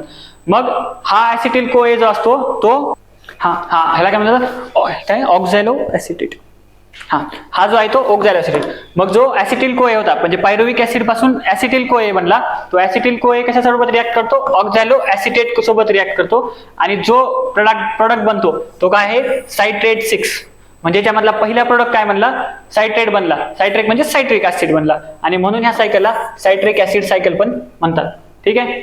आणि हे कुठं होतं, मायटोकॉन्ड्रियामध्ये होतं आणि याला O2 लागतो म्हणजेच हे एरोबिक आहे, ठीक आहे. तर आता बघा हे काय होतं, आपल्याकडे पायरुविक ऍसिड होता अगोदर, कुठून ग्लायकोलायसिस मधून आपल्याला पायरुविक ऍसिड किंवा पायरुवेट बनला. त्या पायरुवेटचं हे इथून काय होणार, क्रेब्स सायकल सुरू होणार. पण या पायरुवेटचं क्रेब्स सायकल सुरू व्हायच्या अगोदर एक संक्रमणीय किंवा इंटरमिडिएट मध्ये रूपांतर झालं, तो होता ऍसिटिल को ए.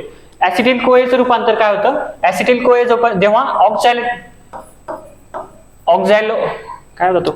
ऑक्झॅलो ऍसिटेट सोबत जेव्हा रिॲक्ट करतो, हे ऑक्झॅलो ऍसिटेट सोबत जेव्हा रिॲक्ट करतं तेव्हा याचं काय म्हणतो सायट्रेट किंवा सायट्रिक ऍसिड. मग सायट्रिक ऍसिड जो आहे तो सायट्रिक ऍसिड पहिला प्रोडक्ट आहे. मग पहिला प्रोडक्ट असल्यामुळे यालाच काय म्हणतात, सिट्रिक ऍसिड सायकल असं म्हणतात, सिट्रिक ऍसिड सायकल असं म्हणतात. मग बाकी हे नंतर असं सगळे प्रोडक्ट बनत शेवटी परत ऑक्झॅलो ऍसिटेट मध्ये त्याचं रूपांतर होतं, ठीक आहे. आणि हे सायकल असं कंटिन्यू चालू राहतं, ठीक आहे. तर आयोगाने याच्यावर पण एक प्रश्न विचारलाय, मला वाटतं डिजेनरेशन का डिहायड्रेशनच्या स्टेपवर विचारलेला आहे की सायट्रेटचं रूपांतर याच्यामध्ये कोणत्या स्टेपमध्ये होतं. मग याचं रूपांतर याच्यामध्ये म्हणजे आता ऍसोड नायट्रेटचं रूपांतर आयसो सायट्रेट मध्ये होणं ही कुठली प्रोसेस आहे, रिहायड्रेशन. म्हणजे परत सांगतो, जर तुमचा जास्त अभ्यास झाला असेल, तुम्हाला व्हॅल्यू ऍडिशन करायचं असेल तर ह्या रिएक्शन मग पाठ करायचं. आणि जर आपला बाकीचा अभ्यास नसेल तर हे अवघड क्वेश्चन आहेत किंवा हा पाठ तुम्ही थोडासा स्किप करायचा आणि मग याच्यातल्या फक्त बेसिक गोष्टी करायच्या. जसं की काय सांगितलं, या सायकलमध्ये पहिला प्रोडक्ट सायट्रेट बनतो म्हणून ह्याला सायट्रिक ऍसिड सायकल म्हणतात, हा बेसिक आहे. इंटरमिडिएट कोणता आहे, ऍसिटिल COA आहे, तर हे बेसिक पार्ट आहे. पण हे पुढचे जे आहेत तर हे तुम्ही नाही केलं तरी चालू शकतं, ठीक आहे. आणि जर अभ्यास जास्त झाला असेल तर मग तुम्ही करू शकता, ठीक आहे. तर आपण हे पूर्ण एक्सप्लेन करत बसणार नाही, तर पुढे जाऊ, ठीक आहे. आता याच्यानंतर काय होतं, इलेक्ट्रॉन ट्रान्सपोर्ट सिस्टम होतं. आता इलेक्ट्रॉन ट्रान्सपोर्ट सिस्टम ही कुठे होते, मायटोकॉन्ड्रियाच्या मेम्ब्रेन मध्ये किंवा क्रिस्टीमध्ये होते, मायटोकॉन्ड्रियामध्ये होतात. आता काय होतं बघा, पहिल्या ग्लायकोलायसिस मध्ये जी एनर्जी तयार होती ती एनर्जी कशाच्या फॉर्म मध्ये आहे, म्हणजे जी ऊर्जा काय म्हणतात, ऊर्जा जी मिळत आहे आपल्याला ती NADH फॉर्म मध्ये आहे, ठीक आहे. इथे आपल्याला डायरेक्ट ATP किती 2च ATP मिळाले पण सोबत NADH पण मिळालाय, ठीक आहे. त्याच्यानंतर क्रेब्स सायकल मध्ये गेलं तर क्रेब्स सायकल मध्ये पण तुम्हाला काय दिसेल, तर तुम्हाला NADH किंवा FADH बनलेले दिसतात, ठीक आहे. मग हे NADH आणि FADH असतात. पण NADH पासून ऊर्जा मिळते आपल्याला 3 ATP भेटतात आणि FADH पासून 2 ATP भेटतात, ठीक आहे. म्हणजे आणि ऍक्च्युअल ऊर्जा आपल्याला ही आहे, म्हणजे आपल्याला ऍक्च्युअल ऊर्जा ही पाहिजे आहे. परंतु क्रेब्स सायकल आणि ग्लायकोलायसिस या दोन्ही केसमध्ये आपल्याला NADH आणि FADH भेटलेले आहे. मग त्या NADH आणि FADH चं ऍक्च्युअल ATP मध्ये रूपांतर करण्यासाठी आपल्याला काय असतं, इलेक्ट्रॉन ट्रान्सपोर्ट सिस्टम असतं. मग ह्याच्यामध्ये काय असतं, तर वेगवेगळे जे इलेक्ट्रॉन कॅरियर्स असतात त्या इलेक्ट्रॉन कॅरियर्सच्या माध्यमातून ADP म्हणजे ऍडिनोसाइन डायफॉस्फेटचं रूपांतर ATP ऍडिनोसाइन ट्रायफॉस्फेटच्या ट्रायफॉस्फेट मध्ये होतं, म्हणजे एक फॉस्फेट जो आहे तो ऍड केला जातो. ठीक आहे, मग त्याच्यामुळे त्याला काय म्हणतात, electron transfer system, electron transport system असं म्हणतात. ठीक आहे, तर याच्यामध्ये काय होतं, एडीपीचं रूपांतर एटीपी मध्ये होतं. NADPH, FADPH या एडीपीचं रूपांतर एटीपी मध्ये होतं. ठीक आहे, ठीक आहे. आणि ह्यालाच काय म्हणतात मग, ऑक्सिडेटिव्ह फॉस्फायरिलेशन. कारण काय होईल इथं, डायफॉस्फेट म्हणजे 2 फॉस्फेटचं 3 फॉस्फेट होईल, ट्रायफॉस्फेट झालं ना, ट्रायफॉस्फेट मध्ये रूपांतर, 2 फॉस्फेट, डायफॉस्फेट म्हणजे 2 फॉस्फेट, ट्रायफॉस्फेट म्हणजे 3 फॉस्फेट, डायफॉस्फेटचं रूपांतर 3 फॉस्फेट मध्ये झालं, त्याच्यामुळे त्याला ऑक्सिडेटिव्ह फॉस्फायरिलेशन असं म्हणतात. ठीक आहे, तर एक हे सांगतो. हा, आता ग्लायकोलायसिस मध्ये काय झालं, इथे एक थोडंसं हे लिहून घ्या, महत्वाचा मुद्दा आहे. ग्लायकोलायसिस, ग्लायकोलायसिस मध्ये काय बनतात, 2 ATP आणि 2 NADH2 बनतात. NADH2 म्हणजे हे एटीपी जे आहेत ते 2 ATP हे रेडीमेड एनर्जी भेटली ग्लायकोलायसिस मधून, पण NADH2 जे आहे ते आणखीन आपल्याला भेटलेलं नाही. हे शेवटी नंतर इलेक्ट्रॉन ट्रान्सपोर्ट सिस्टम मध्ये गेल्यानंतर मग आपल्याला ह्याचं एटीपी मध्ये रूपांतर होणार. ठीक आहे, मग आता हे टोटल एटीपी किती बनणार, हे 2 आणि 2 NADH2 म्हणजे 1 NADH2 म्हणजे 3 NADH2 म्हणजे 3 ATP, तर 2 चे 6, 6 आणि 2 इथं 8 ATP आपल्याला ह्याच्यामध्ये 8 ATP आपल्याला भेटतात, पण हे रेडीमेड नाही भेटले. त्याच्यानंतर क्रेब्स सायकल मध्ये काय होतं, तर ऍसिटिल कोए 2 ATP याच्यामध्ये काय भेटतात, हा क्रेब्स सायकल मध्ये काय होतात आपल्याला 2 NADH2 भेटतात, म्हणजे 6 ATP इथं भेटतात, पण हे पण आपल्याला रेडीमेड नाही भेटले. आणि शेवटी इथं काय होतं, सॉरी क्रेब्स सायकल मध्ये चुकलं, हे क्रेब्स सायकल मध्ये काय होतं, हा क्रेब्स सायकल मध्ये 2 ATP 6 NADH2, ठीक आहे, आणि 2 FADH2, 2 FADH2. म्हणजे आयोग तुम्हाला याच्यावर प्रश्न विचारू शकतं, कोणत्या ह्याच्यामध्ये किती एटीपी बनतायत. ग्लायकोलायसिस मध्ये 8 बनले, आता क्रेब्स सायकल मध्ये किती बघा, 2 ATP, त्याच्यानंतर सायंत्रिक 18, 18 आणि 2 20 आणि 2 2 4 24 ATP. ठीक आहे, म्हणजे या ग्लायकोलायसिस मध्ये काय म्हणले 24 मधले पण 2 ऍक्च्युअल भेटलेत आणि हे तुम्हाला डायरेक्टली नाही भेटले, हे तुम्हाला पुढे चालून भेटणार आहेत. पुढे चालून म्हणजे इलेक्ट्रॉन ट्रान्सपोर्ट सिस्टम मध्ये भेटणार आहेत. ठीक आहे, तर मग इलेक्ट्रॉन ट्रान्सपोर्ट सिस्टम मध्ये काय होतं, हे सगळ्या NADH2 FADH2 या सगळ्यांचं रूपांतर ATP मध्ये होतं आणि फायनली तुम्हाला इथं मग तुम्हाला ATP म्हणजे ऍक्च्युअल एनर्जी भेटते. ठीक आहे, तर आता हे बघितलं आपण एरोबिक रेस्पिरेशन कसं होतं, ग्लायकोलिसिस म्हणजे ग्लायकोलिसिस हे कसं आहे पण अनारोबिक पार्ट आहे, म्हणजे एरोबिक रेस्पिरेशन मध्ये अनारोबिक रेस्पिरेशन होतच. एरोबिक रेस्पिरेशनचा पहिला टप्पा हा अनारोबिकचा असतो आणि हे कुठे होतं, सायटोप्लाझम मध्ये होतं. आणि हे लक्षात ठेवायचं, आयोग प्रश्न विचारेल, सायटोप्लाझम मध्ये एरोबिक पण होतं आणि अनारोबिक पण होतं, तर मायटोकॉन्ड्रियामध्ये फक्त एरोबिक होतं. हे लक्षात ठेवायचं, पाठ करायचं, आयोग याच्यावर प्रश्न विचारणार. ठीक आहे, त्याच्यानंतर दुसरा होता ऑक्सिडेशन ऑफ पायरुवेट, त्याच्यानंतर क्रेब्स सायकल आणि त्याच्यानंतर इलेक्ट्रॉन ट्रान्सपोर्ट सिस्टम. ठीक आहे, तर हे होतं. आता अनारोबिक रेस्पिरेशन, जसं काय म्हणलं, पहिल्यांदा ग्लायकोलिसिस झालं, ग्लायकोलिस पासून पायरुवेट बनला. जर पायरुवेटला ऑक्सिजन भेटलं तर काय होणार, Krebs cycle, TC electron transport system हे असं पुढे जाणार.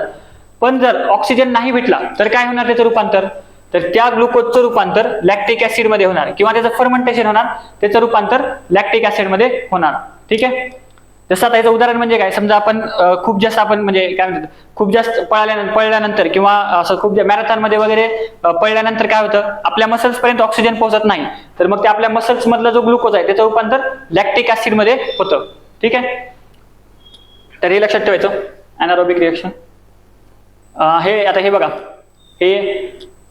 आता हे एरोबिक रेस्पिरेशन मायटोकॉन्ड्रियामध्ये होतं, बाकी ते काही दिसत नाही. ठीक आहे, आता ठीक आहे, ही रिएक्शन बघा, आता एरोबिक आणि अनारोबिक रेस्पिरेशन, ह्याच्यामध्ये ऑक्सिजन वापरला जातो, ह्याच्यामध्ये ऑक्सिजन नसतो. ही कुठे होते, एरोबिक रेस्पिरेशन कुठे होते, सायटोप्लाझम आणि मायटोकॉन्ड्रियामध्ये, आणि अनारोबिक रेस्पिरेशन फक्त सायटोप्लाझम मध्ये. जे आता सांगितलं होतं, सायटोप्लाझम मध्ये काय होतं, दोन्ही होतं, एरोबिक आणि अनारोबिक, पण मायटोकॉन्ड्रियामध्ये फक्त एरोबिक होतं. ठीक आहे, ह्याच्यामध्ये एरोबिक मध्ये शेवटचा प्रोडक्ट काय असतो, कार्बन डायऑक्साइड आणि वॉटर, जो आपण रिएक्शन मध्ये बघितला, ग्लुकोजचं रूपांतर कार्बन डायऑक्साइड आणि वॉटर मध्ये होतं. पण इथं काय बनतं, फर्मेंटेशन मध्ये काय होतं, इथाइल अल्कोहोल. इथाइल अल्कोहोल म्हणजेच दारू. दारू काय असतं बेसिकली दारू म्हणजे फर्मेंटेशन आहे. तर ते म्हणजे अनारोबिक रिएक्शन आहे. तर ते म्हणजे अनारोबिक रेस्पिरेशनचं प्रोडक्ट काय आहे, इथाइल अल्कोहोल आणि CO2. आणि इथं काय आहे, CO2 आणि H2O. ठीक आहे. बघा आता एरोबिक रेस्पिरेशन मध्ये जास्त एटीपी बनले जातात. ठीक आहे, 36 to 38 38 एटीपी. इथं 2च एटीपी बनतात. ठीक आहे, म्हणून आपण बघितलं ग्लायकोलायसिस मध्ये 2च एटीपी बनले होते. बाकी सगळे म्हणजे NADH2 च्या फॉर्म मध्ये होते. त्यानंतर एरोबिक पार्ट मध्ये येतात. आता ग्लायकोलायसिस काय असतं, ग्लायकोलायसिस दोन्ही म्हणजे एरोबिक असो अनारोबिक असो या दोन्हीचा पण पहिला टप्पा ग्लायकोलायसिसच आहे. म्हणजे एरोबिकचा पण पहिला टप्पा ग्लायकोलायसिसच आहे, जे की अनारोबिक कंडिशन मध्ये होतं. ठीक आहे, ग्लायकोलायसिस काय होतं, एरोबिक आणि अनारोबिक दोन्ही केस मध्ये होतं. पण फर्मेंटेशन जे आहे ते फक्त अनारोबिक मध्ये होतं. पायरुविक ऍसिड पहिला प्रोडक्ट काय म्हणतो, पायरुविक ऍसिड, ग्लुकोजचं पायरुविक ऍसिड. इथे काय म्हणतो, इथेनॉल किंवा लॅक्टिक ऍसिड बनतात, जे मसल मध्ये सांगितलं आता उदाहरण लॅक्टिक ऍसिड मध्ये बनतात. ठीक आहे, आता ग्लायकोलायसिस आणि सिट्रिक ऍसिड सायकल मध्ये काय फरक आहे, तर ग्लायकोलायसिस हा लिनियर पाथवे आहे, म्हणजे एक सरळ रिएक्शन असते. ह्याच्यामध्ये आपण बघितलं सायक्लिक पाथवे, असं एक सर्क्युलर रिएक्शन होती. म्हणजे जे प्रोडक्ट होतं तेच नंतर शेवटी रिएक्टंट म्हणून काम करतं, पुन्हा त्याचं प्रोडक्ट होतं परत रिएक्टंट म्हणून काम करतं. त्याच्यानंतर हे कुठं होतं, सायटोप्लाझम मध्ये होतं. हे कुठं होतं, मायटोकॉन्ड्रियामध्ये, कारण ही एरोबिक आहे आणि ही अनारोबिक आहे. त्याच्यानंतर हे कुठं होतं, ग्लायकोलायसिस हे सगळ्या प्रकारचे मी सांगितलं, एरोबिक आणि अनारोबिक दोन्ही मध्ये ग्लायकोलायसिस असतंच. आणि सायट्रिक ऍसिड सायकल हे काय फक्त एरोबिक मध्ये होणार. ठीक आहे, आता ह्याच्यामध्ये काय होणार, एका ग्लुकोज पासून 2 NADH2 आणि 2 ATP, जे पहिल्या स्टेप मध्ये मी सांगितलं होतं 2 ATP आणि 2 NADH2 बनतात. इथे काय होतात, 6 NADH2 2 FADH2 2 ATP बनतात. तर हे दोन फरक लक्षात ठेवा. म्हणजे इथे एकूण टोटल तुम्हाला NADH2 चं कन्वर्ट केलं तर 8 ATP भेटतील आणि इथं 24 ATP भेटतील. तर हे लक्षात ठेवायचं, आयोग याच्यावर प्रश्न विचारू शकतो. परत हा टॉपिक थोडासा अवघड होता, ह्याच्यातले जेवढे आपल्याला एक्झाम साठी कामाचे पॉईंट्स आहेत तेवढे समजून घ्या. बाकी रिएक्शन वगैरे तुमचा जर चांगला अभ्यास झाला तर करा. ठीक आहे, कारण तो पार्ट समजून सांगणं अवघड आहे आणि समजणं पण अवघड आहे. ठीक आहे, आता फ्लॉवर मध्ये रिप्रोडक्शन. मग आता रिप्रोडक्शन मध्ये काय बघा, रिप्रोडक्शन मध्ये सगळ्यात मेन फ्लॉवर मध्ये वनस्पतीमधलं जे रिप्रोडक्शन आहे तर त्याचा फ्लॉवर काय आहे, तर मेन एकक आहे. म्हणजे वनस्पतीचं रिप्रोडक्शन कशामध्ये होतं, फ्लॉवर मध्ये होतं. ठीक आहे, म्हणून फ्लॉवरला काय म्हणतात, वनस्पतीतील रिप्रोडक्शनचं कार्यात्मक किंवा रचनात्मक एकक असं म्हणलं जातं. तर हा एक प्रश्न लक्षात ठेवायचा, म्हणजे फ्लॉवर लक्षात ठेवायचं. मग फ्लॉवर मध्ये काय आहेत, 4 घटक आहेत. कोणते कोणते आहेत बघा, वनस्पतीमधले 4 महत्वाचे घटक, स्टेमन, त्याच्यानंतर स्टेमन, सेपल आणि एक कार्पेल. लक्षात ठेवा, 4 महत्वाचे घटक, स्टेमन, त्याच्यानंतर कार्पेल, सेपल आणि पेटल. सेपल म्हणजे बेसिकली सेपल म्हणजे काय आहे, डेट आहे. डेट काय करते, फुलाला आधार देण्याचं काम करतं. पेटल पण तसंच आहे. आणि स्टेमन जो आहे तो ऍक्च्युअली ह्याच्यामधला पुंकेसर म्हणजे काय, मेल रिप्रोडक्टिव्ह पार्ट. आणि कार्पेल जो आहे तो फिमेल रिप्रोडक्टिव्ह पार्ट. म्हणजे हे फुलाचे 4 भाग आहेत. कुठले कुठले, सेपल, पेटल आणि पुंकेसर आणि कार्पेल. त्याचे मराठीत नाव सांगतो. सेपल म्हणजे निदलपुंज, पेटल म्हणजे दलपुंज, स्टेमन म्हणजे पुंकेसर आणि कार्पेल म्हणजे स्त्रीकेसर. असे 4 पार्ट आहेत. ठीक आहे, त्याच्यापैकी पुंकेसर जो आहे आणि जो स्त्रीकेसर म्हणजे कार्पेल जो आहे तो हे 2 महत्वाचे पार्ट आहेत. ठीक आहे, त्याला स्पिस्टिल पण म्हणतात. तुम्ही कार्पेलला स्पिस्टिल, ह्यालाच कार्पेल म्हणा. ठीक आहे, आता आपण बघूया एक एक पार्ट बघूया त्यातला. ठीक आहे, आता बघा, आता पहिल्यांदा याच्यामधला जो पार्ट आहे, आता हा काय आहे, हा पिस्टिल किंवा कार्पेल किंवा फिमेल जो पार्ट आहे त्याला आपण जायांग म्हणतो. या जायांग मध्ये 3 घटक आहेत.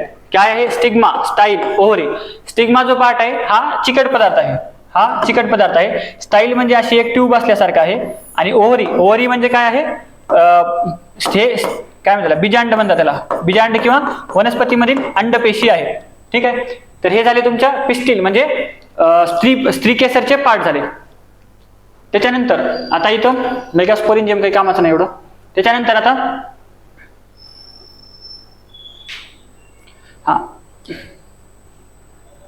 आणि त्याच्या आधी पुंकेसर म्हणजे काय, स्टेमन मध्ये काय असणार, अँथर आणि फिलामेंट हे 2 पार्ट. हा एक पार्ट, हा दुसरा पार्ट. आणि पिस्टिल मध्ये स्टिग्मा, स्टाईल, ओव्हरी असे 3 पार्ट. मग अँथर काय आहे, जिथं पोलन ग्रेन्स बनतात. आणि फिलामेंट काय आहे, तर त्या अँथरला डेट आहे, म्हणजे अँथरला सपोर्ट करण्यासाठी असलेली जी डेट आहे ती आहे फिलामेंट. आणि अँथर म्हणजे काय, जिथं पोलन ग्रेन्स बनतात. तर आता रिप्रोडक्शन मध्ये काय होतं, अँथर मध्ये जे पोलन ग्रेन्स आहेत हे पोलन ग्रेन्स इथे येतात, स्टिग्मावर जातात. स्टिग्मा हा चिकट पदार्थ आहे, त्याच्यामुळे त्या स्टिग्मावर ते चिटकून राहतात आणि त्याच्यानंतर स्टाईलच्या माध्यमातून ती जी स्टाईल इथं आहे त्या स्टाईलच्या माध्यमातून खाली येतात आणि ओव्हरीमध्ये त्याचं फर्टिलायझेशन होतं आणि आपल्याला म्हणजे ऍक्च्युअली रिप्रोडक्शन कम्प्लीट होतं. ठीक आहे, तर हे प्रोसेस आहे, तर ते लक्षात ठेवायचं. ठीक आहे, तर आता बघा पोलन ग्रेन, पोलिनेशन म्हणजे काय, पोलिनेशन म्हणजे काय, अँथरवरचे पोलन ग्रेन्स स्टिग्मावर जाणं म्हणजे पोलिनेशन. मग त्या पोलिनेशन वरून वेगवेगळे प्रकार आहेत, ऍटोगॅमी आणि जेटिनोगॅमी. ऍटोगॅमी म्हणजे काय त्याच्या अगोदर एक सांगूया आपण, म्हणजे प्रकार आहे प्रश्न विचारू शकता.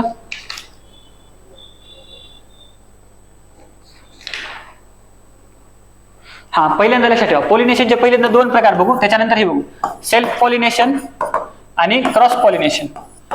हे काय माहिती आहे, एकाच झाडात झालं पाहिजे, एकाच झाडात. मग एकाच झाडातले 2 फुलं असतील, वेगवेगळे फुलं असतील, किंवा एका झाडातलं एकच फुल असेल तर एकाच झाडामध्ये झालं तर त्याला सेल्फ पॉलिनेशन म्हणायचं, आणि 2 वेगवेगळ्या झाडामध्ये झालं तर त्याला म्हणायचं क्रॉस पॉलिनेशन. मग एका झाडामधल्या एकाच फुलामध्ये जरी झालं तरी चालतं, किंवा 2 वेगवेगळ्या फुलात झालं तरी चालतं, हे 2 झाडामध्ये. आता त्याच्यानंतर हे काय होतं, ह्याच्यामध्ये मेन काय आहे, झाडावर आधारित हे 2 प्रकार. आता ऍटोगॅमी आणि जेटिनोगॅमी. जेटिनोगॅमी म्हणजे काय, एकाच फुलात जर झालं तर त्याला म्हणायचं ऍटोगॅमी. एकाच म्हणजे आता ह्याच्यात तुम्ही सेल्फ पॉलिनेशनचे 2 प्रकार म्हणू शकता. ऍटोगॅमी म्हणजे काय, एकाच फुलात, आणि जेटिनोगॅमी म्हणजे काय, तर 2 वेगवेगळ्या फुलात जर झालं तर त्याला म्हणायचं जेटिनोगॅमी असं म्हणायचं. त्याच्यानंतर आणखीन एक प्रकार आहे, तो म्हणजे हायब्रिडायझेशनचा. आणि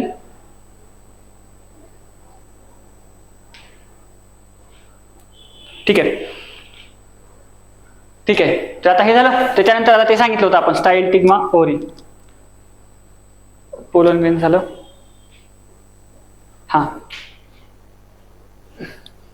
पोलिनेशन झालं. आता आपल्याला फुलांचे टाइप्स बघायचे. आता फुलांचे वेगवेगळे प्रकार बघूया. फुलांच्या वेगवेगळ्या प्रकारमध्ये काय आहे, ऍक्टिनोमॉर्फिक आणि झायगोमॉर्फिक. त्याच्यामध्ये काही जास्त बघायचं नाही, फक्त ऍक्टिनोमॉर्फिक म्हणजे काय की असं फुल ज्याला कुठल्याही डायमीटर मध्ये, कुठल्याही ऍक्सिस मध्ये आपण 2 वेगवेगळ्या भागामध्ये रूपांतर करू शकतो, किंवा त्याला काय म्हणतात, कोणत्याही 2 वेगळ्या भागामध्ये त्याला विभाजित करता येऊ शकतं, त्याला म्हणायचं ऍक्टिनोमॉर्फिक. आणि हे म्हणजे काय, हे फक्त म्हणजे हे तुम्ही कोणत्याही वेगवेगळ्या म्हणजे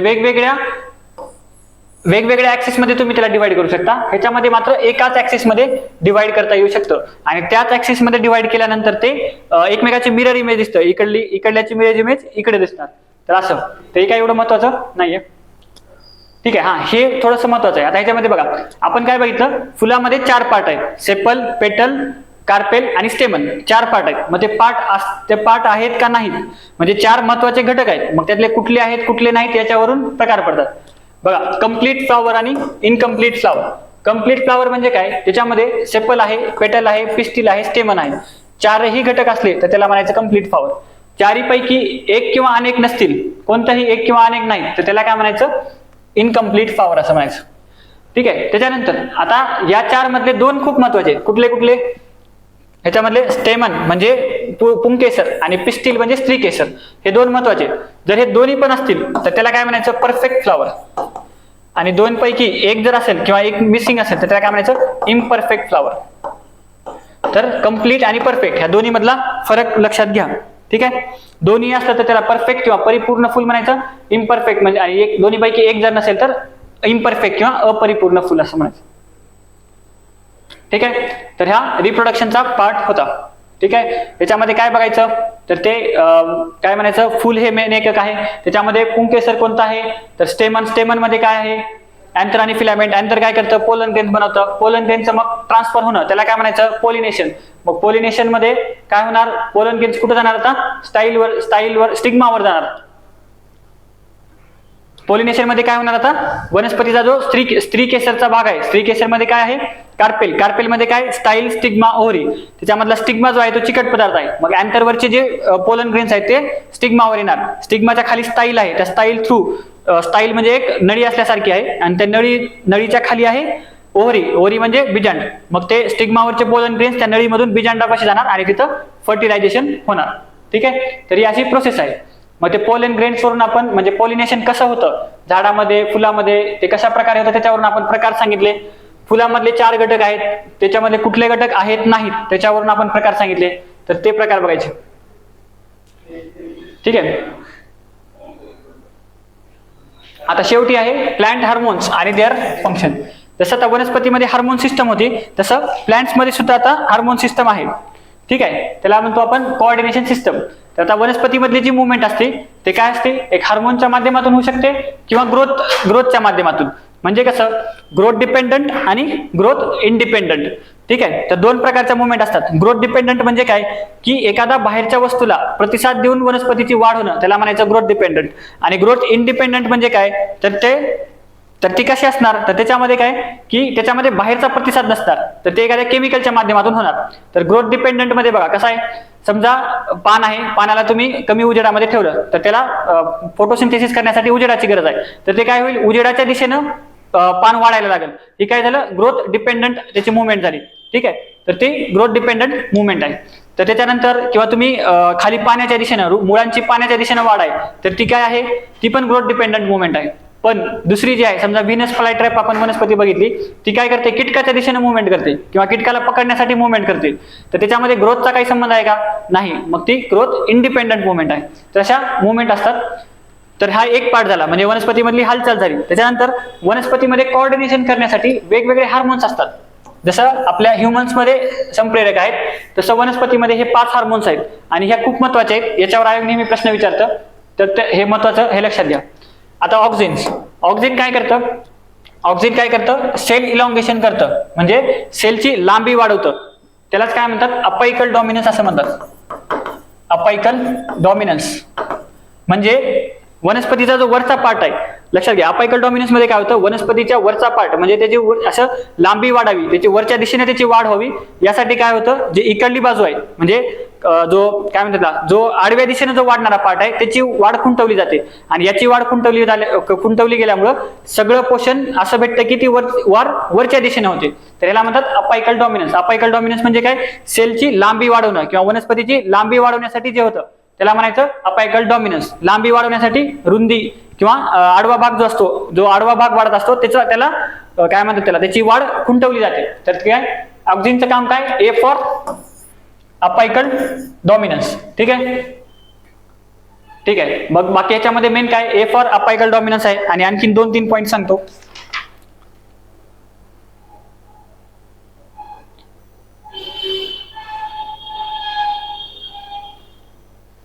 हे काय, ए फॉर अपायकल डॉमिनन्स आहे. त्याच्यानंतर याच्यामुळं पानांची आणि फुलाची आणि फळांची गळती ते थांबवतात आणि शाकीय प्रजननात त्याची मदत होते. म्हणजे काय, अपायकल डॉमिनन्स आहे. त्याच्यानंतर व्हेजिटेटिव्ह रिप्रोडक्शन मध्ये त्याची मदत होते. ठीक आहे. जर ऑक्झिन नसेल तर काय होईल, तर त्याची लांबी वाढणार नाही, वनस्पतीची वाढ खुंटणार. त्याच्यानंतर दुसरं आहे जिब्रिलिन काय करतं, तर जिब्रिलिनचं सगळ्यात महत्वाचं काम काय आहे, सीड डॉर्मन्सी संपवणं. सीड डॉर्मन्सी म्हणजे काय असतं, समजा आपण एखादं बी लावलं जमिनीमध्ये, पण काय होतं की बी मधून बाहेर येण्यासाठी त्या बियाच्या वर जे आवरण आहे त्या आवरणातून त्याला बाहेर पडता येत नाही. मग त्याचे वेगवेगळे कारण असू शकतात. ते आवरण जंटनक आहे किंवा बाहेरच्या कंडिशन्स योग्य नाहीत. तर त्याला काय होतं, म्हणजे तुम्ही बी लावलंय पण त्याला अंकुर फुटत नाही, त्याला काय म्हणायचं, सीड डॉर्मन्सी म्हणतात. मग ती डॉर्मन्सी नष्ट होण्यासाठी किंवा त्याला अंकुर फुटण्यासाठी जिब्रिलिन हे महत्वाचं आहे. त्याच्यानंतर जिब्रिलिनचा दुसरा उपयोग आहे पार्थिनोकार्पी. पार्थिनोकार्पी म्हणजे काय, बिया नसलेली फळं. जसं आपण नवीन पपई वगैरे बघतो त्याच्यामध्ये बियाच नसतात, तर बिया नसलेली फळं बनण्यासाठी जिब्रिलिन हे आवश्यक आहे. ठीक आहे. त्याच्यानंतर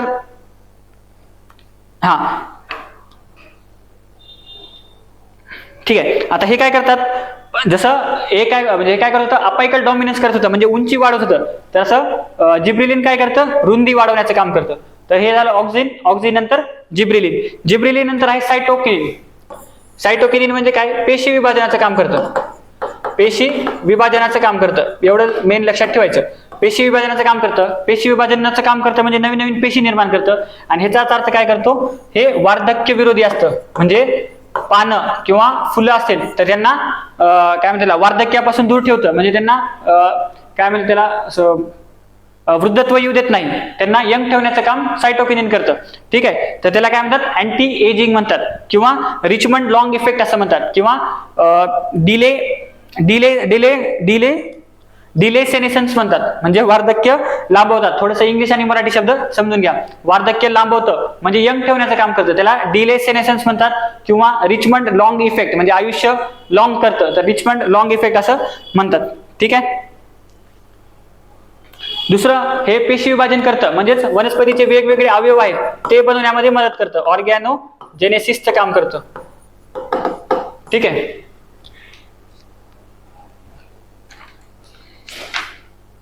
ठीक आहे, आणि त्याच्यानंतर आहे इथिलीन हार्मोन. इथिलीन काय करतं, ह्याला काय म्हणतात, रायपनिंग हार्मोन म्हणतात, म्हणजे फळ पिकवण्यासाठी वगैरे कोणाची मदत होते, इथिलीनची मदत होते. हे काय आहे, रायपनिंग हार्मोन. हे काय असतं, फळ पिकवण्यामध्ये त्याचं काम येत असतं. ठीक आहे. ठीक आहे, त्याच्यानंतर हे काय करतं, वार्धक्य वाढवतं. बघा, सायटोकिनिन काय करत होतं, वार्धक्य घटवत होतं, तर त्याच्या विरुद्ध कोण काम करतंय, इथिलीन करतंय. हे काय करतंय, वार्धक्य वाढवतंय, म्हणजे काय, बेसिकली पानांना आणि फुलांना म्हातारा करते किंवा वृद्ध करते, वार्धक्य वाढवण्याचं काम करते. ठीक आहे. आणखीन इथिलीनला काय म्हणतात, स्ट्रेस हार्मोन म्हणतात. हे एक लक्षात ठेवायचं, इथिलीनला काय म्हणतात, स्ट्रेस हार्मोन म्हणतात. म्हणजे समजा दुष्काळ वगैरे आहे, तर त्या दुष्काळी कंडिशन मध्ये कसा रिस्पॉन्स द्यायचा, तर ते रिस्पॉन्स देण्याचं काम इथिलीन ठरवतं. ठीक आहे. आणि हे जिब्रिलिनच्या विरोधात पण काम करतं, ह्याला अँटी जिब्रिलिन म्हणतात. जिब्रिलिनच्या विरोधात काम करतं, म्हणजे जिब्रिलिनचं जसं काम आहे त्याच्या उलट काम याचं आहे. ठीक आहे. सायटोकिनिन पण बघा, सायटोकिनिन अँटी एजिंग करतं, हे ह्याला म्हणजे वार्धक्य हे रोखण्याचं काम करतं. तर हे काय करतं, वार्धक्य घडवून आणण्याचं काम करतं इथिलीन. ठीक आहे. आणि सगळ्यात शेवटी ऍब्सिसिक ऍसिड. बघा, हे काय होतं, अपायकल डॉमिनन्स म्हणजे लांबी वाढवायचं. त्याच्यानंतर जिब्रिलिन काय करायचं, रुंदी वाढवायचं, सीड डॉर्मन्सी करायचं आणि पार्थिनोकार्पीसाठी होतं. सायटोकिनिन काय करायचं, पेशी विभाजन करून ऑर्गन तयार करायचं आणि आपलं यंग ठेवायचं म्हणजे वार्धक्य लांबवायचं. पण इथिलीन काय होतं, रायपनिंग हार्मोन म्हणजे फळ पिकवण्याचं काम करायचं. आणि त्याच्यानंतर स्ट्रेस हार्मोन म्हणजे प्रतिकूल परिस्थितीमध्ये कसा रिस्पॉन्स द्यायचा ते ठरवायचं. त्याच्यानंतर ऍब्सिसिक ऍसिड जे आहे ते काय करतं, ग्रोथ रोखण्याचं काम करतं. बघा, पहिले दोन काय करायचे, ग्रोथ घडवून आणायची, एक वर ग्रोथ घडायचं आणि एक रुंदी घडवून आणायचं. म्हणजे हे दोन्ही पण काय करायचे, ऑक्सिन आणि जिब्रिलिन दोन्ही पण ग्रोथ घडवून आणायचे. पण ऍब्सिसिक ऍसिड जे आहे ते ग्रोथ रोखणार आहे, त्याच्यामुळे हे लक्षात ठेवायचं, ऍब्सिसिक ऍसिड हे ग्रोथ रोखणार आहे, त्याच्यामुळे त्याला काय म्हणतात, ग्रोथ इनहिबिटरी हार्मोन, इनहिबिट करणारा, इनहिबिटरी हार्मोन. ठीक आहे.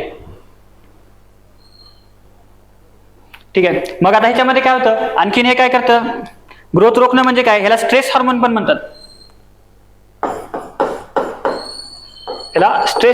म्हणतात. ठीक आहे.